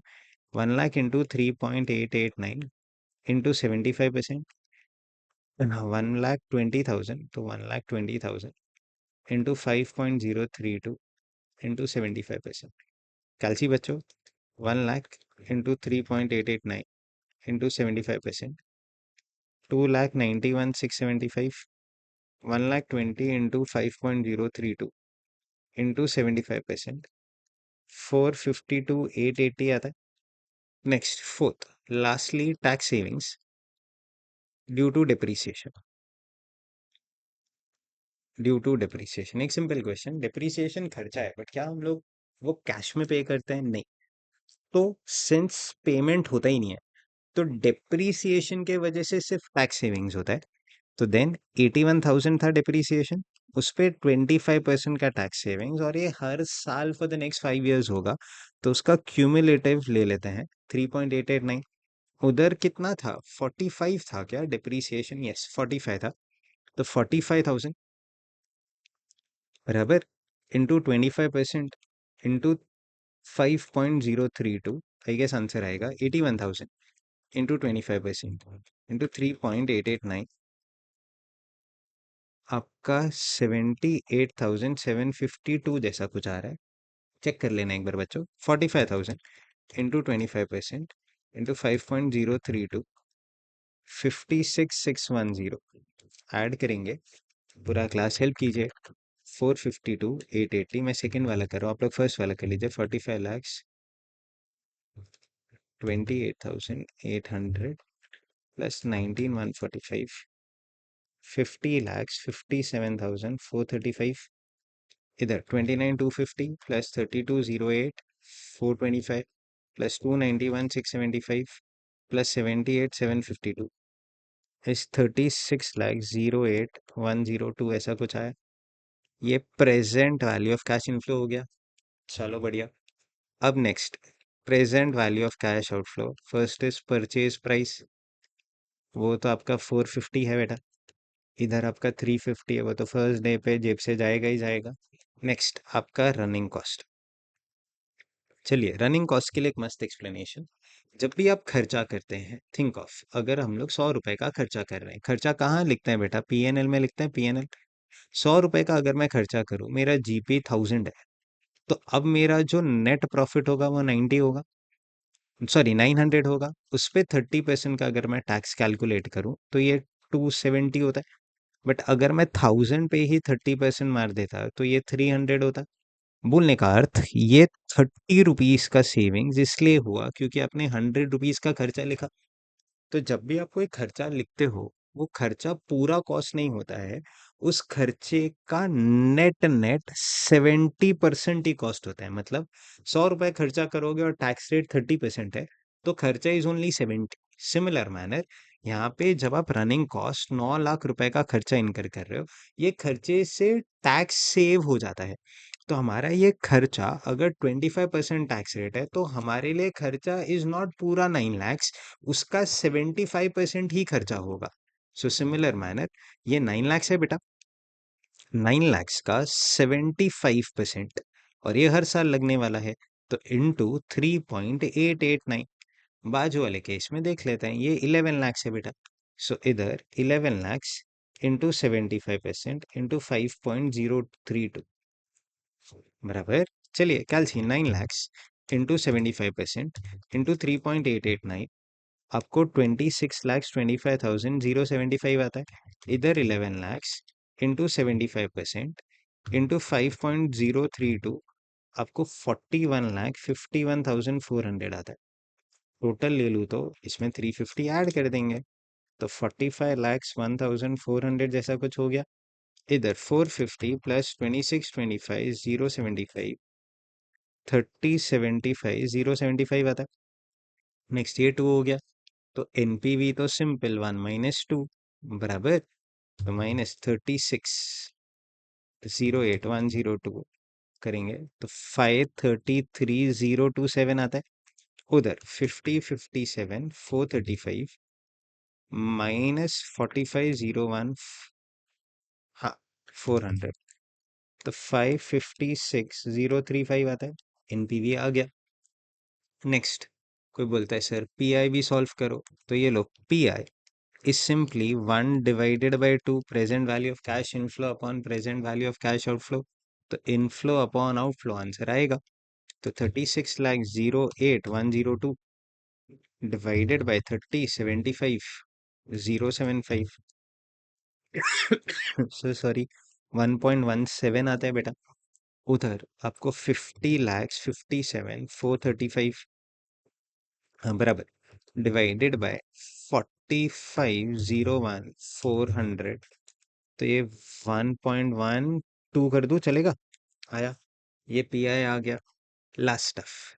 अब ये फर्स्ट पार्ट हो गया, second part annualisation. So calculation of annualised NPV बोल दो, क्योंकि अपन ने एनपीवी निकाल लिया है, तो एनपीवी का एनुअलाइजेशन हो जाएगा, जिसमें पर्टिकुलर आएगा मशीन है, ठीक है, शॉर्टकट में लिखते हैं। नेक्स्ट आपका एनपीवी ले लेंगे, उसको divided by cumulative discounting factor at the rate of 9%, first वाला फॉर 5 years, कॉमा 7 years कर दोगे तो वो अपने आप समझ लेता है इसे। सो ये 533 This is 533,027. This is 556,035 divided by 3.889 in the 5.032. करो करो डिवाइड करो. अब इधर मेरे को आपसे कुछ पूछना होगा. 533,027 डिवाइडेड बाय 3.889, 137,060, 556,035 डिवाइडेड बाय 5.032, 1,10,500 कर देता हूँ. बोलो, ये एनुअलाइज्ड एनपीवी आ गया. कौन सा मशीन सिलेक्ट करोगे जिसका एनुअलाइज्ड एनपीवी ज्यादा होएगा?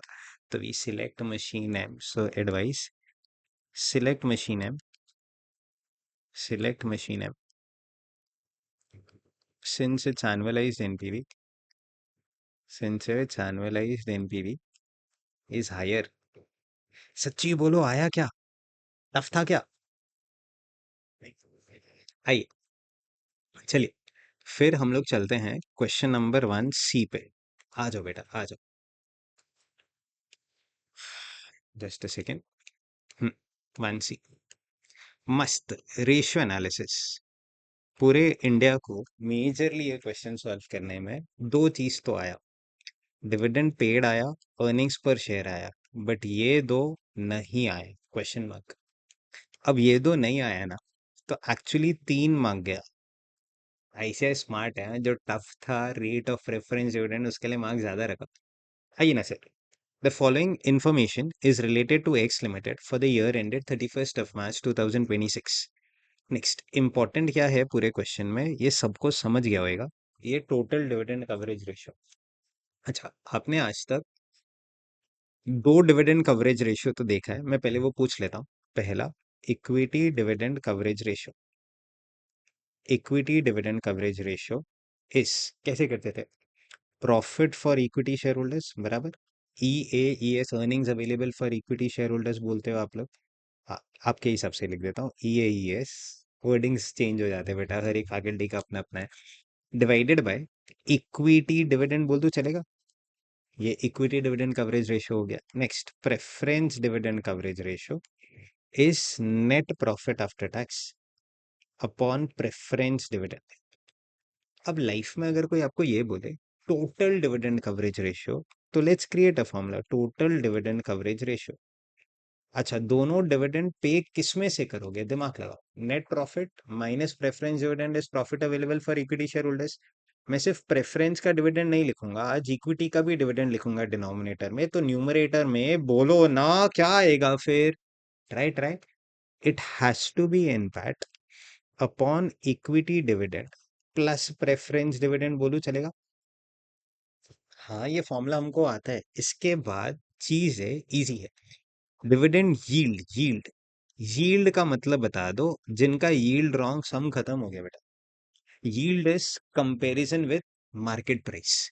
सो फर्स्ट स्टेप, डिविडेंड यील्ड कोई बोलता है तो एक सेकेंड, आराम आराम से. Dividend yield ratio.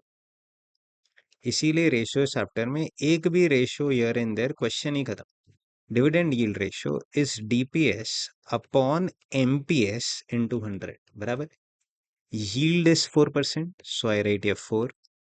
DPS we don't know. MPS is given 40, ठीक है 40 into 100. तो एक सेकंड, ये वाला तो सॉल्व हो जाएगा. 4 into 4 16 divided by 10. therefore DPS is 1.6 बोल दूं चलेगा? करेक्ट है. नेक्स्ट, आगे सर. इक्विटी शेयर कैपिटल लिखा कि शेयर्स लिखा? कैपिटल लिखा. Of 10 each. कैलसी उठाओ. कितने शेयर्स? बोलो ना, कितने शेयर्स? बोलो बोलो. 1,20,000 शेयर्स. तो इससे नंबर ऑफ इक्विटी शेयर्स 1,20,000 आता है. Next, preference shares of ₹10 each 3 lakh rupees. Rate नहीं दिया है क्योंकि नीचे पूछा है बेटा. पीई रेशियो 8 टाइम्स है. ठीक है, चलो आगे. First, total dividend paid to equity share holders. एक सेकेंड, क्या अपने पास पर शेयर डिविडेंड है ना सर? 1.6. तो कैलसी उठाओ ना. Per share dividend 1.6 into number of shares 1,20,000. Calci 1.6 into 1,20,000. आपका total dividend paid to equity share holders 190 हो गया. कोई बोलता है अर्निंग्स पर शेयर. दिमाग लगाना, क्या आपके पास पी रेशो है? क्या आपके पास एमपीएस भी है? तो जिन जिनको फॉर्मूला आता है सेकेंड पी रेशो इस बोल दो एमपीएस अपॉन ईपीएस. तो पी रेशो 8 टाइम्स है, एमपीएस आपका 40 है, तो ईपीएस निकालना है. Therefore, EPS is literally 5 बोल दो चलेगा. आया. फर्स्ट टू पार्ट्स तो हो गया. कोई बोलता है कैसे? ये रहना सर, दोनों पार्ट जो पूछा बता दिए. अब इसके बाद एक लास्ट हिंट. क्या पूछा? Rate of preference dividend. चलो पूरा क्लास एक मस्ती. प्रेफरेंस डिविडेंड का रेट तब तक नहीं आएगा जब तक प्रेफरेंस डिविडेंड ही नहीं आ जाता. तो आपका मेरा सॉलिड मेहनत is only and only to find preference dividend. ठीक है. अब आप और मैं एक काम कर लेते हैं, इनकम स्टेटमेंट बनाते हैं. ठीक है. Income statement. ठीक है. आराम आराम से. इनकम स्टेटमेंट में इनपैट से शुरू करते हैं, माइनस प्रेफरेंस डिविडेंड. काश ये पता होता, डिस्कशन ही खत्म होता, बहुत सारे बच्चों को बेचारों को मार्क्स भी आ जाता. Gives you earnings available for equity share holders, या ऐसे कह दो profit for equity share holders. बोलो चलेगा ऐसा? बराबर. माइनस इक्विटी का डिविडेंड. लिटरल लाइफ में थोड़ा सा रेशियोज अच्छे से किया होएगा, इसको रिटेन्ड अर्निंग्स कहते हैं. बराबर है ना बेटा? रिटेन्ड अर्निंग्स मतलब ये वो वाला प्रॉफिट है जो पीएनएल में जाएगा. ठीक है. इक्विटी डिविडेंड बेटा अपना 1,92,000 है, ये तो अपन ने सेट कर दिया. इनपैक्ट नहीं मालूम, इनफैक्ट वो भी पूछा है. टोटल प्रॉफिट आफ्टर टैक्स ये भी नहीं मालूम, प्रेफरेंस डिविडेंड भी नहीं मालूम, तो ये दोनों तो नहीं मालूम. रिटेन्ड अर्निंग्स नहीं मालूम. शायद आप थोड़ा दिमाग लगाओ तो profit for equity share holders आ सकते हो. दिमाग लगाओ. Profit for equity share holders. हाँ, इसको देख लो आराम आराम से. ये डीपीएस नहीं बोला है मैंने, profit for equity share holders मतलब वो प्रॉफिट जो इक्विटी वालों का है. तो सर एक मस्त चीज, क्या आपके पास इक्विटी का पर शेयर अर्निंग्स है? क्या आपके पास इक्विटी का नंबर ऑफ शेयर्स है. तो profit for equity share holders बोल दो, या earnings available for equity share holders बोल दो, विच इज 5 इंटू बोलो ना 1,20,000. 6 लाख आता है. कितने जन को पेपर में 6 लाख आया था? कमेंट करना. आया? आया 6 लाख? इसके आगे क्या करना था? बस एक चीज स्ट्राइक हो जाती आपके और 3 मार्क आ जाते. 3 मार्क आ जाते. देखो कैसे. ये आपने अभी अभी कंप्यूट किया 6 लाख, तो ये तो 4,08,000 आ गया. एक्चुअली मेरे को इसमें इंटरेस्ट ही नहीं. टोटल डिविडेंड कवरेज रेशियो इधर इधर इधर. Total dividend coverage ratio 2.863 times है. एनपैट नहीं मालूम, इक्विटी डिविडेंड तो मालूम है. तो कोई बोलता है सर क्या कर रहे हो आप, ये लो. टोटल डिविडेंड मालूम है, कवरेज रेशियो. इक्विटी डिविडेंड मालूम है, प्रेफरेंस डिविडेंड और एनपैट नहीं मालूम. बराबर है. अब मैं 2 बार पूछता हूं, एनपैट को कैसे लिख सकता हूं? अच्छा, NPAT minus preference dividend is profit for equity share holders. तो हाँ, तो हाँ बोलो ना. तो डैश प्लस से dash is dash. Yes. Profit for equity share holders plus preference dividend, ये दोनों मिला दोगे तो एनपैट आ जाएगा. देखो ना, हो गया sum solve. Total dividend coverage ratio, total dividend coverage ratio is NPAT बोलो upon equity dividend plus preference dividend. Lifetime ना बेटा, एक इक्वेशन से 2 अननोन सॉल्व नहीं हो सकते. तो मेरे को एनपैट को इस वे से लिखना होगा कि उसमें प्रेफरेंस डिविडेंड ही आ जाए. तो this 6 lakhs plus this has to be equal to this. No, हो गया ना सर. तो इंस्टेड ऑफ एनपैट मैं ऐसे लिख सकता हूं ना, profit for equity share holders बराबर प्लस प्रेफरेंस डिविडेंड. कहने से सम खत्म. जिन जिन को सम खत्म वर्ड समझा, एक अननोन है प्रेफरेंस डिविडेंड, कहने से वो तो सॉल्व कर ही दोगे ना आप। चलो ना सर, करो ना please. 2.863 is profit for equity shareholders, which is 6 lakhs plus preference dividend. Upon equity dividend that you are paying is 1,92,000 plus preference dividend. ये दोनों इस साइड जाएगा, तो 1,92,000 into 2.863 is 5,49,696 plus 2.863 preference dividend, which is 6 lakhs plus preference dividend. तो ये preference dividend इस side आएगा, बराबर ना बेटा।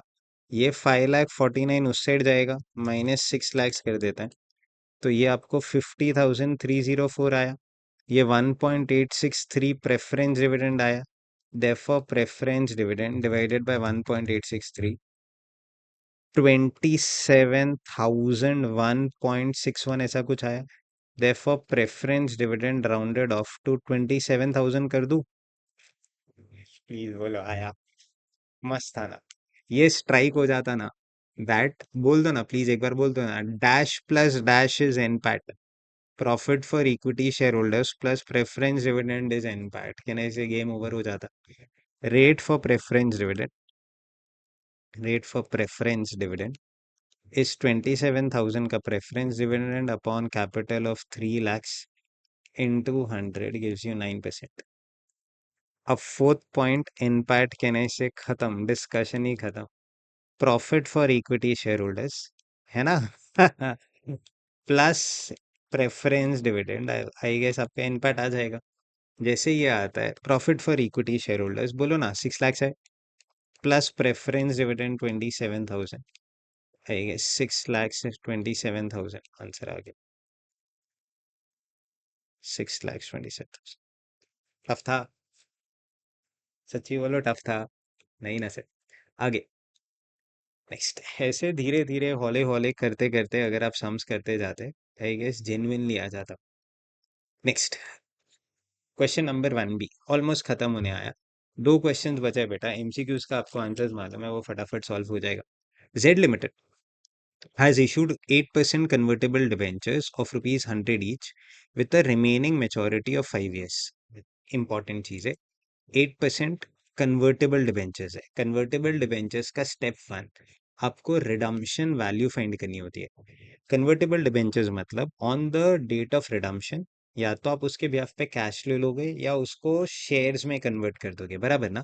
सो स्टेप 1 हमेशा रिडम्पशन वैल्यू कैलकुलेट होती है, which is higher of first cash value, बराबर, या फिर B value of equity shares, बराबर। कैसे कैलकुलेट करते हैं, 2-5 मिनट दीजिए, सब आ जाएगा ध्यान से।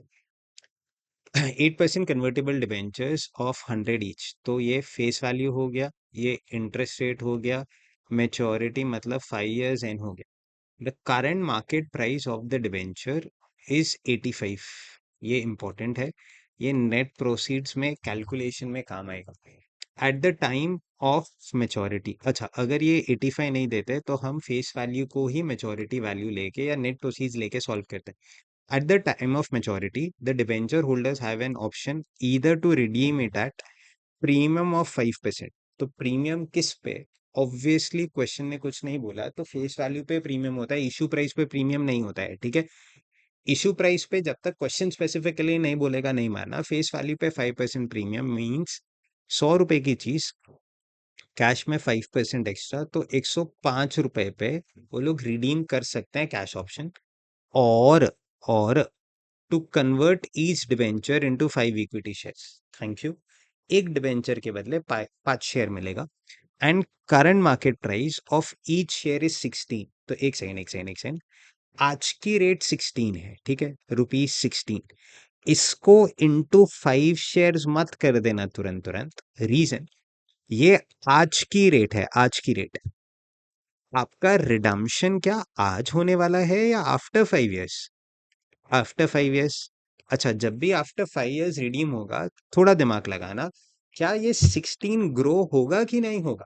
होगा, तो 16 बढ़ेगा, फर्स्ट अभी अभी 16 है, फर्स्ट ईयर के एंड पे प्रॉफिट्स होगा, उसमें से कुछ प्रॉफिट्स बच जाएगा, ग्रोथ होगी तो जितना ग्रोथ होगा उससे 16 बढ़ते जाएगा। बराबर है ना, यही तो ग्रोथ का कंसेप्ट होता है। The current market price is 16 and the company has just paid a dividend of 8.03 per equity share. Just paid मतलब इसको D0 कह सकते हैं, जैसा अपन बोलते हैं। 7 years ago, it paid a dividend of 5 per equity share. एक सेकेंड, 7 साल पहले जो डिविडेंड दिया था वो D0 हो गया, तो 5 रुपए था।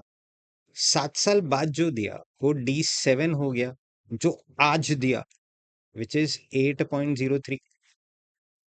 इसका यूज क्या होगा सोचो।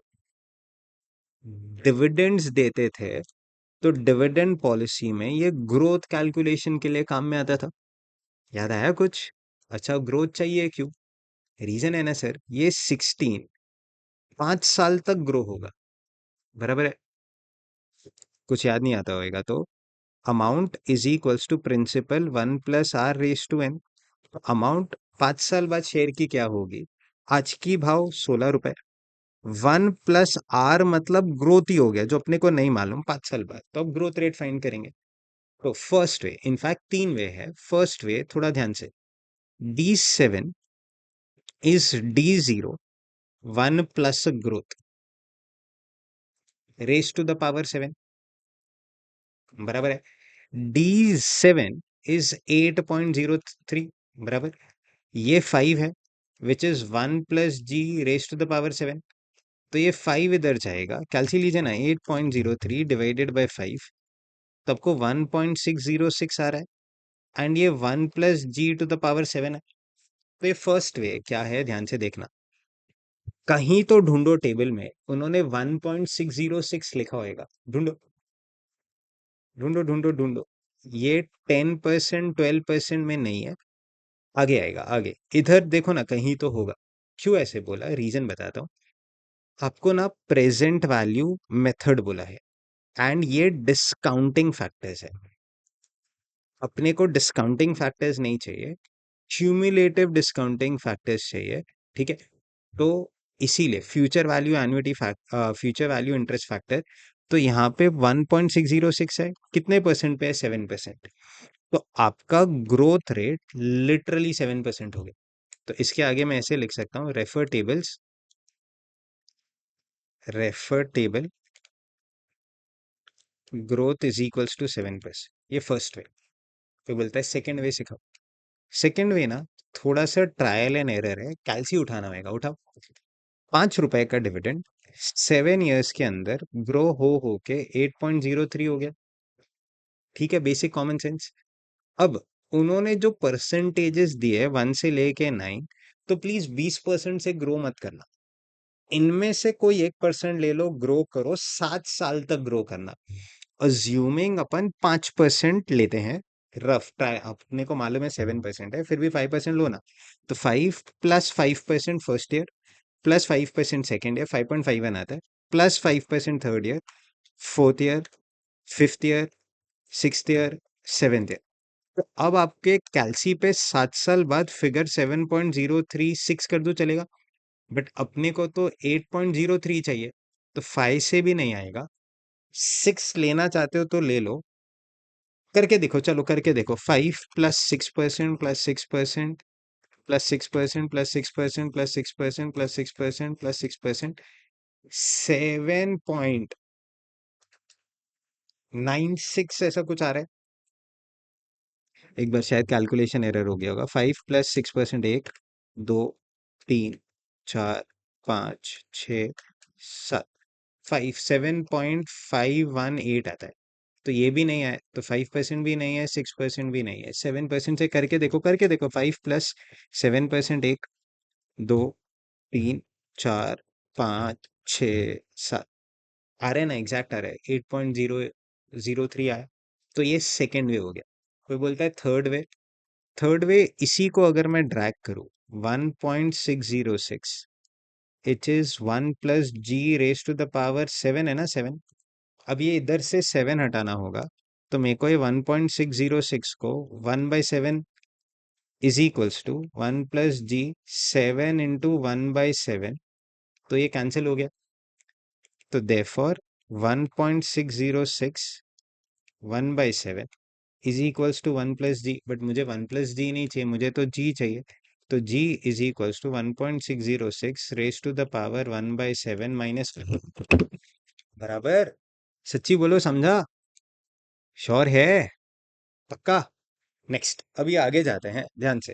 इसको सॉल्व करने के लिए आपके फैकल्टी ने शायद आपको सीए फाइनल में तो हम लोग ये करते ही हैं, √12 times -1 into power +1 into equal to 12 times करना है। कैलसी ले लीजिए, बता रहा हूँ 1.606 12 टाइम्स रूट करेंगे, 1 2 3 4 5 6 7 8 9 10 11 12 -1 into 1/7 power +1 equal to press किया तो आपके कैलसी पे 1.000040 1652392 आता है।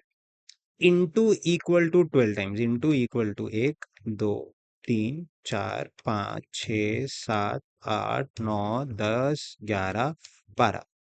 तो आपके सामने g इज इक्वल्स टू 1.07000 आ रहा है, -1, तो g is equals to 0.07, therefore g is equals to 7%। जिस भी वे से आप जाओ, आंसर आ गया, ग्रोथ 7% आ गया।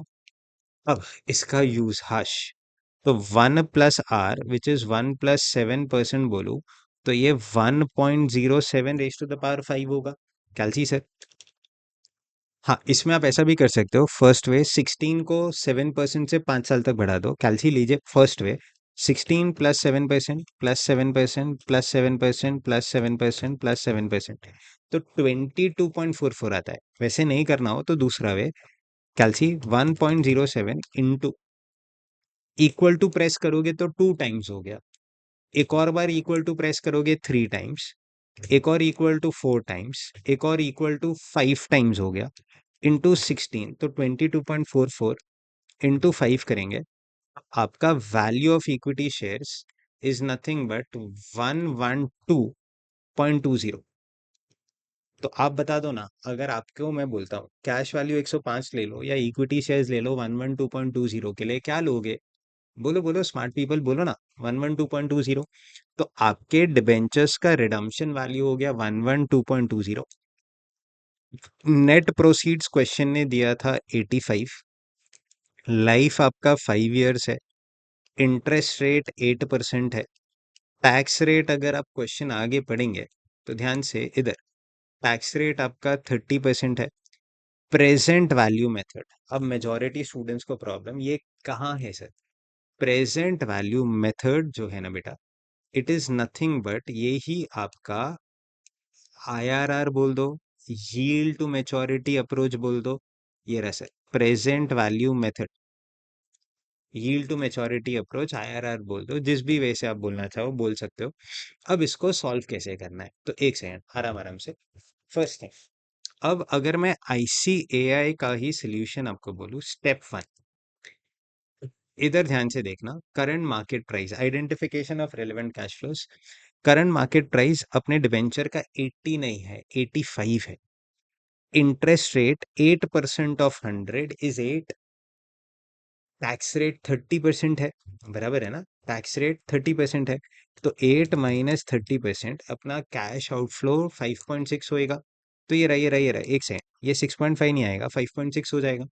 रिडम्पशन वैल्यू अभी अभी जो फाइंड किया था, अभी अभी जो फाइंड किया था, इज 112.20। तो ये रिलेवेंट कैश फ्लोज हो गया। अच्छा, क्या कर रहा हूँ, दिखा रहा हूँ प्रेजेंटेशन कैसे करने वाला हूँ।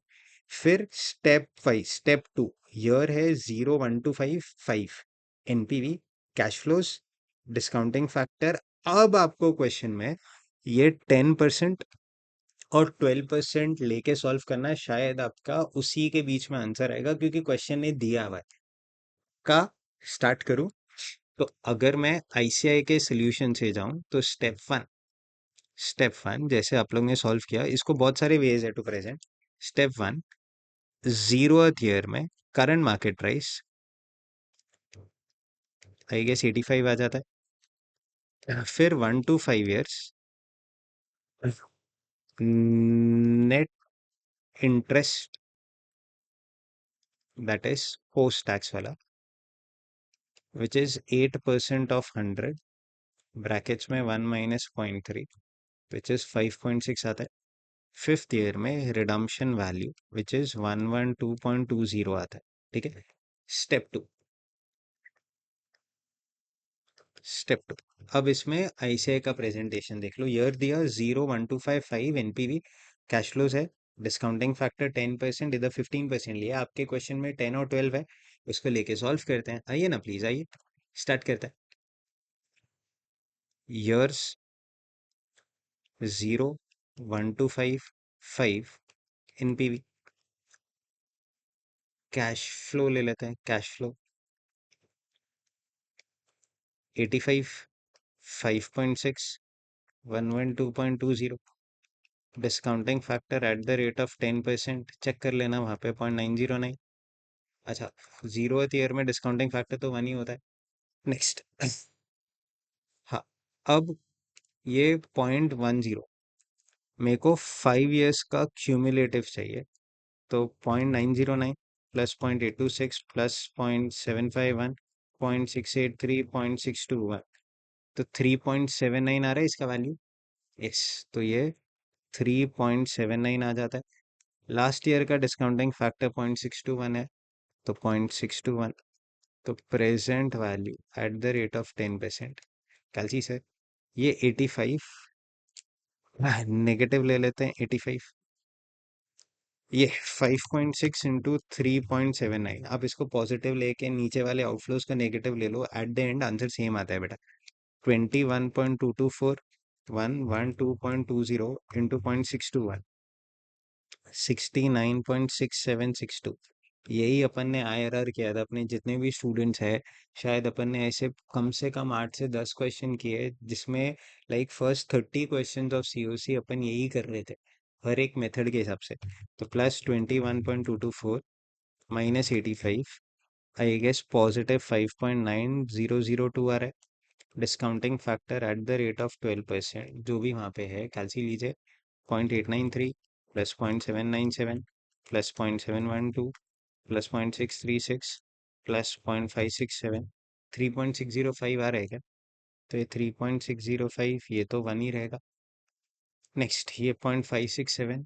तो 0.567. तो present value at the rate of 12%.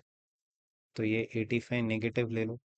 5.6 into 3.605 20.188 and 112.20 into 0.567 63.6174 plus 20.188 minus 85 is negative 1.1946. आया. सम खत्म. आईआरआर का फॉर्मूला जिसको आप लोग केडी बोल सकते हो which is lower rate plus NPV at lower rate upon NPV at lower rate minus NPV at higher rate into higher rate minus lower rate.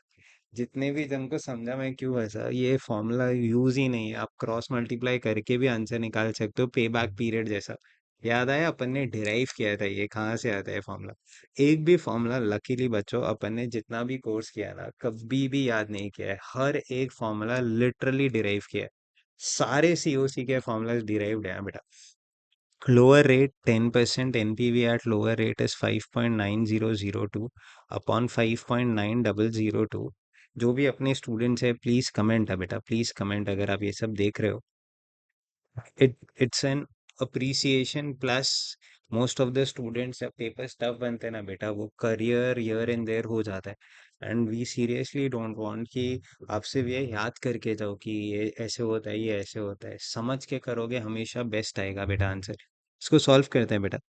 Plus का साइन करके 5.9002. तो ये 7.0948 होता है. 5.9002 10 प्लस इंटू 2. आइए ना sir. 5.9002 divided by 7.0948 into 2 plus 10. I guess 11.66 आता है. प्लीज बोलो आया. सर ये आप सम सॉल्व भी तो करके रख सकते थे बेटा। जब आप लाइव सॉल्व करते हो आपका अंडरस्टैंडिंग बहुत जबरदस्त हो जाता है। लास्ट क्वेश्चन बच गया, क्वेश्चन माने, जिसको अपन ने कल भी वो एमसीक्यू में सॉल्व किया था। आई गेस आज भी एक बार कर ही लेते हैं। Finance manager of A Limited noticed that a 5% increase in sales leads to increase in operating profit of 9,000. The company's contribution margin percentage is 40, fixed operating cost 135, interest obligation 30, current level of sales पूछा, OLFL CL पूछा। ठीक है, तो बहुत सारे students को इसमें sales ही निकालने नहीं आ रहा था। So let the current sales be rupees X. तो करंट प्रपोज करके सॉल्व कर लेता। करंट प्रपोज्ड, ये सेल्स हुआ बेटा, सेल्स एक्स, तो ये x plus 5% which gives you 1.05x minus variable cost at the rate of 60%। क्यों 60%? 1 माइनस 40% पीवी रेशियो, तो वेरिएबल कॉस्ट रेशियो 60% हो जाता है, तो ये 0.6x हो गया, ये 0.63x हो गया। माइनस करेंगे, आपका कंट्रीब्यूशन लिटरल टर्म्स में 0.4x हो जाता है। 1.05 माइनस 0.63 0.42x हो जाता है, करेक्ट। कंट्रीब्यूशन में से ऑपरेटिंग फिक्स कॉस्ट 1,35,000 लेस करेंगे, इधर भी 135,000 लेस करेंगे, तो आप लोग को ईबीआईटी आएगा। हाउ सिंपल, ईबीआईटी कोई तो ऑपरेटिंग प्रॉफिट कहते हैं, करेक्ट है। नेक्स्ट, तो 0.4x माइनस 1,35,000, उधर भी 0.42x माइनस 1,35,000। एक मस्त चीज, अगर सेल्स 5% से बढ़ेगा, सेल्स बढ़ा, तो आपका ईबीआईटी 9,000 से बढ़ेगा, तो इन दोनों का difference is 9,000। Therefore increase in operating profit is proposed EBIT minus current EBIT। तो 9,000 वैसे ही आएगा ना। हो गया सम खत्म। सर सम खत्म, हाँ बस यही तो स्ट्राइक नहीं हुआ। 9,000 is equals to 0.42x minus 1,35,000 minus 0.4x minus 1,35,000। Therefore 9,000 is equals to 0.42x minus 135 minus 0.4x plus 135. I guess 135, 135 cancel. Therefore 9,000 is equals to 0.02x. X is equals to 4,50,000. आया। चल, तो अब प्रॉपर इनकम स्टेटमेंट बनाएंगे, क्योंकि OLFL CL पूछा है, तो income statement अब प्रॉपर नंबर वाला, current proposed, proposed particular sales minus variable cost contribution minus operating fixed cost EBIT less interest EBT। Sales अगर आप देखोगे ये 450 है, उधर 5% से बढ़ रहा है, तो 450 प्लस 5% 472,500 आ रहा है। एक बार ये पूरा सॉल्व कर लेते हैं, ये एट द रेट ऑफ 60%, ये एट द रेट ऑफ 40%, तो 4,50,000 इंटू 60% 270 आता है। माइनस इक्वल टू कैलसी पे प्रेस कर दो ना, नेक्स्ट फिगर अपने आप आएगा। एक एक figure on in the exam hall बहुत मैटर करता है। 135 माइनस करो, माइनस 135, आई गेस 45 आ जाता है। इंटरेस्ट उन्होंने 30,000 बोला, तो आपका ईबीटी 15,000 आ जाता है। Next, variable cost 472,500 into 60% 283,500 minus equals to, ये 1,89,000 आता है, ये 135 आता है, माइनस 135 54,000 30,000, तो ये 24,000 आया।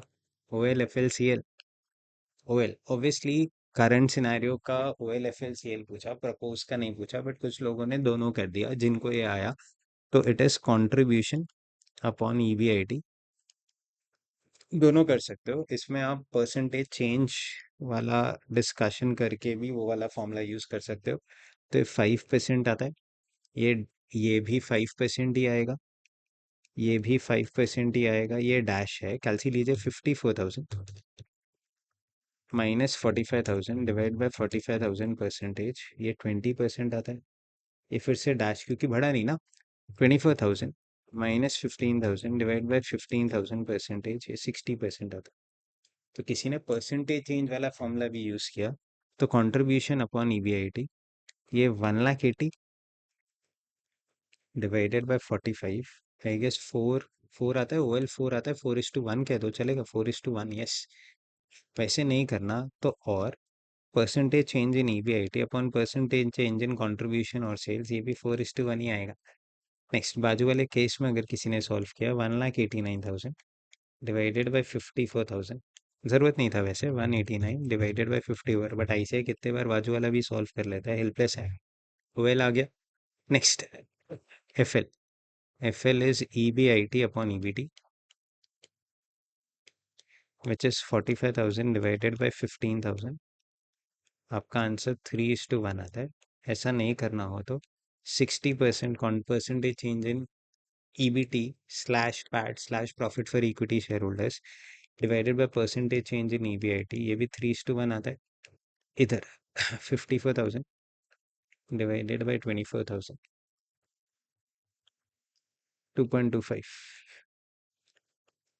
Next, lastly C L is O L into F L कर सकते हैं, तो ये 12:1 हो जाता है। ऐसा नहीं करना तो 60 डिवाइडेड बाय 5%, 60% डिवाइड बाय 5%, 12:1 ही आता है। इधर 2.25 इंटू 3.5, 7.785। इससे पूरा आपका डिस्क्रिप्टिव हो जाता है। नेक्स्ट, इसके बाद एमसीक्यूज, केस सिनेरियोस आपके लिए काफ़ी इजी था, उसका आंसर्स मोस्टली सबको आ चुका है, क्योंकि इस पेपर में मेजरली जो प्रॉब्लम हुआ वो डिस्क्रिप्टिव में हुआ। प्लस अगर किसी को ऐसे डायरेक्ट डायरेक्ट मैं सॉल्व कर देता हूँ बेटा, कोई इशू नहीं है। ये रहा 16% एनपीवी दे दिया, 20% एनपीवी दे दिया, आईआरआर निकालने बोला, तो आईआरआर का फॉर्मूला है lower rate plus NPV at lower rate upon NPV at lower rate minus NPV at higher rate into higher rate minus lower rate, बराबर। तो लोअर रेट आपका 16% है, NPV 50.71 upon upon NPV 50.71 minus minus 26.84 into 20 minus 16 हो गया ना sir. 50.71 plus 26.84, it is literally 77.55, direct answer निकाल देता है।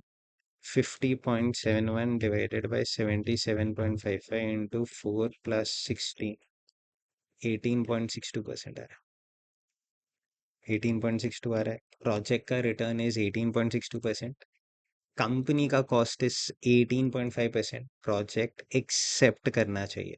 यस, अगर कंपनी का कॉस्ट 28.5% होता तो हम लोग नो बोल देते।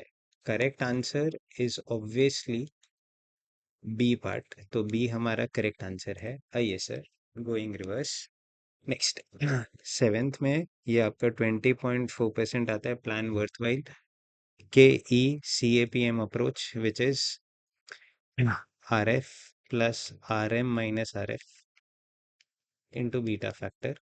Return, risk free return is 10%, market rate of return is 18% minus risk free 10 into beta 1.3, ये 20.4% आता है। नेक्स्ट, एक साल में ₹1,00,000 अगर 1,25,000 हो रहा है तो आपका ROI is 25,000 on a fund या इन्वेस्टमेंट ऑफ 1,00,000 इंटू 100 करेंगे तो ये 25% आ जाता है। तो 25%, 20.4%, सोचो ना, आप खुद ही सोचो, प्लान वर्थवाइल है कि नहीं। Required rate of return is 20.4, plan worthwhile since ROI is greater than K E बोल दो चलेगा।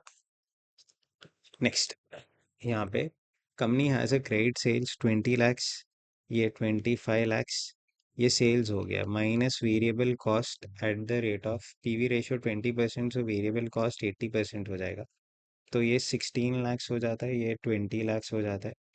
आपका कंट्रीब्यूशन आई गेस 4 lakhs, यहाँ पे 5 lakhs minus tax at the rate of 40%।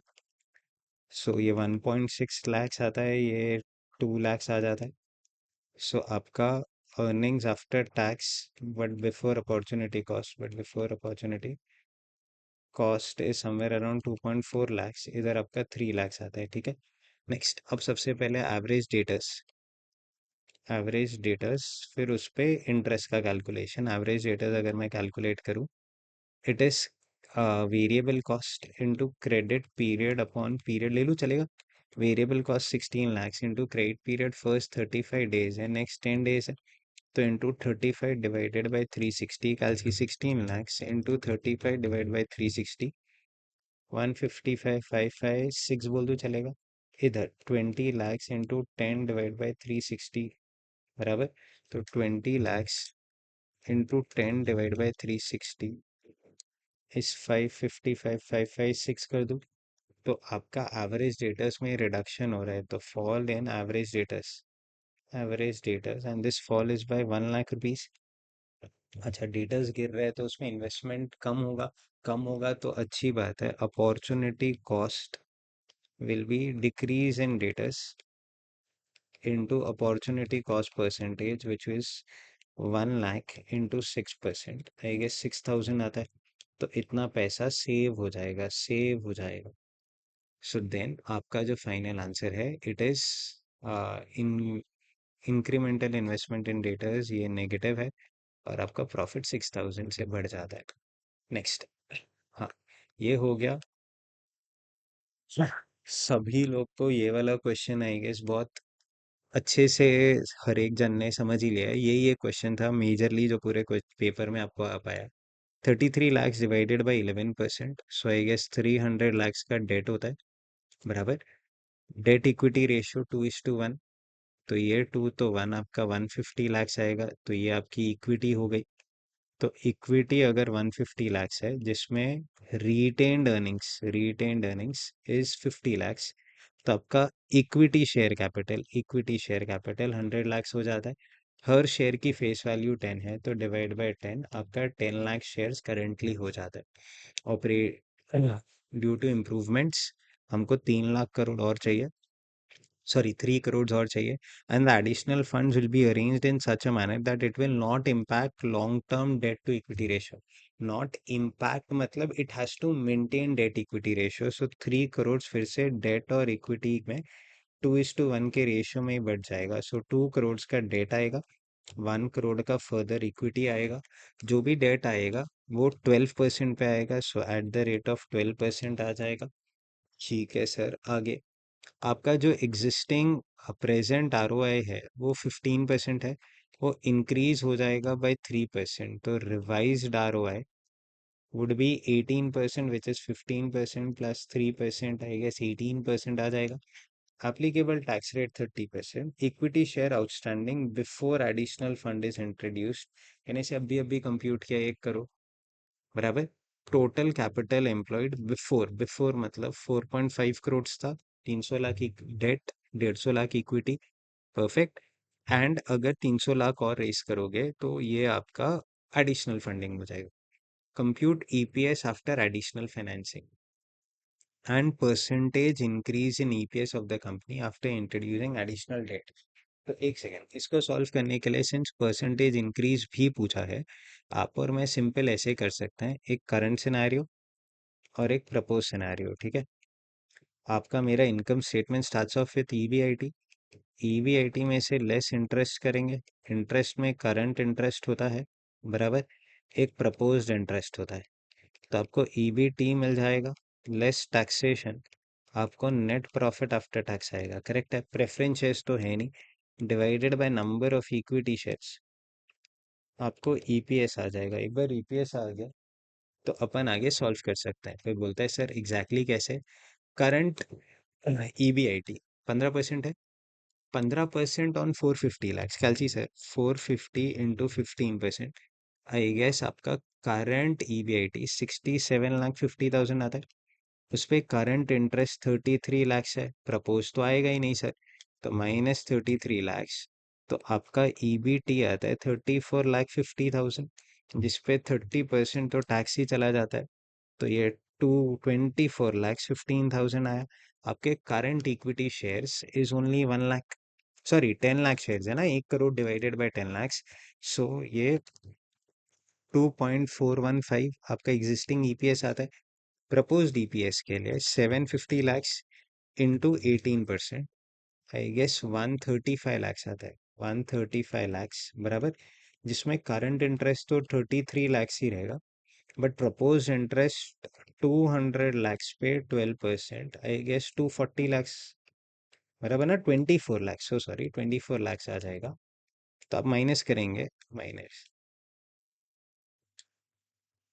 तो आपका ईबीटी 78 लाख आता है, 78 lakh minus 30%, 54,60,000, equity shares 20 lakh हो गया ना, 2 करोड़ हो गया बराबर, तो डिवाइडेड बाय 20 लाख, ये 2.73 आता है, 2.73 माइनस 2.415 डिवाइड बाय 2.415 परसेंटेज, तो 13.04, तो आपका थर्ड का आंसर 13.04 एंड 2.73 आया, तो ये आपका करेक्ट आंसर हो गया, परफेक्ट है।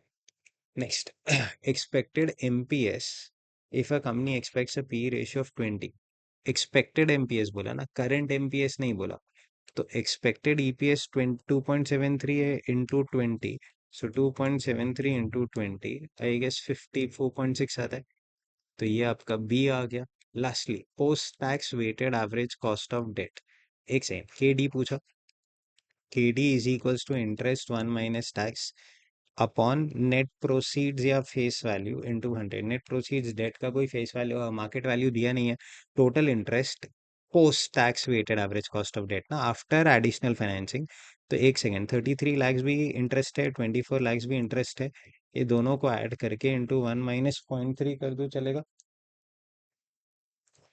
1 माइनस 0.3 होल डिवाइडेड बाय, आपका 300 लाख पहले था, 200 लाख अभी हो गया, तो 500 लाख इंटू 100 कर दो, कैलसीस है 33 प्लस 24 माइनस 30%, तो 39.9 लाख आता है, 39.9 lakh divided by 500 lakh into 100 divided by 500 lakh, percentage करेंगे तो ये 7.98% आता है। Hopefully what ever was your doubt, everything covered. हाँ, आपको कुछ भी डाउट्स है, कुछ भी ऐसा क्वेरीज है, आप सितंबर दे रहे हो, आप अगर जैन दे रहे हो, मई देने वाले हो, मई 2027, एक चीज बहुत इंपॉर्टेंट, बहुत अच्छे से सीखना, नहीं समझ में आता है तो देखो ना कहाँ कहाँ से क्वेश्चन पूछ रहा है, पेएबल मैनेजमेंट किसी ने नहीं किया 15 साल में, ये क्वेश्चन आज तक नहीं आया, तो जब भी आप वो पढ़ रहे हो, मेक इट अ पॉइंट, बहुत शिद्दत से पढ़ना। बेस्ट पार्ट, आपको एक चैप्टर भी नहीं समझता है ना, तो crash course, regular course, even for 1 chapter भी आप परचेज कर सकते हो, रेगुलर कोर्स भी आप ले सकते हो, जो आपको चाहिए। Please make it a point, बहुत अच्छे से पढ़ो, कहीं कुछ भी रहेगा, I am always there. Bye बेटा, टेक केयर।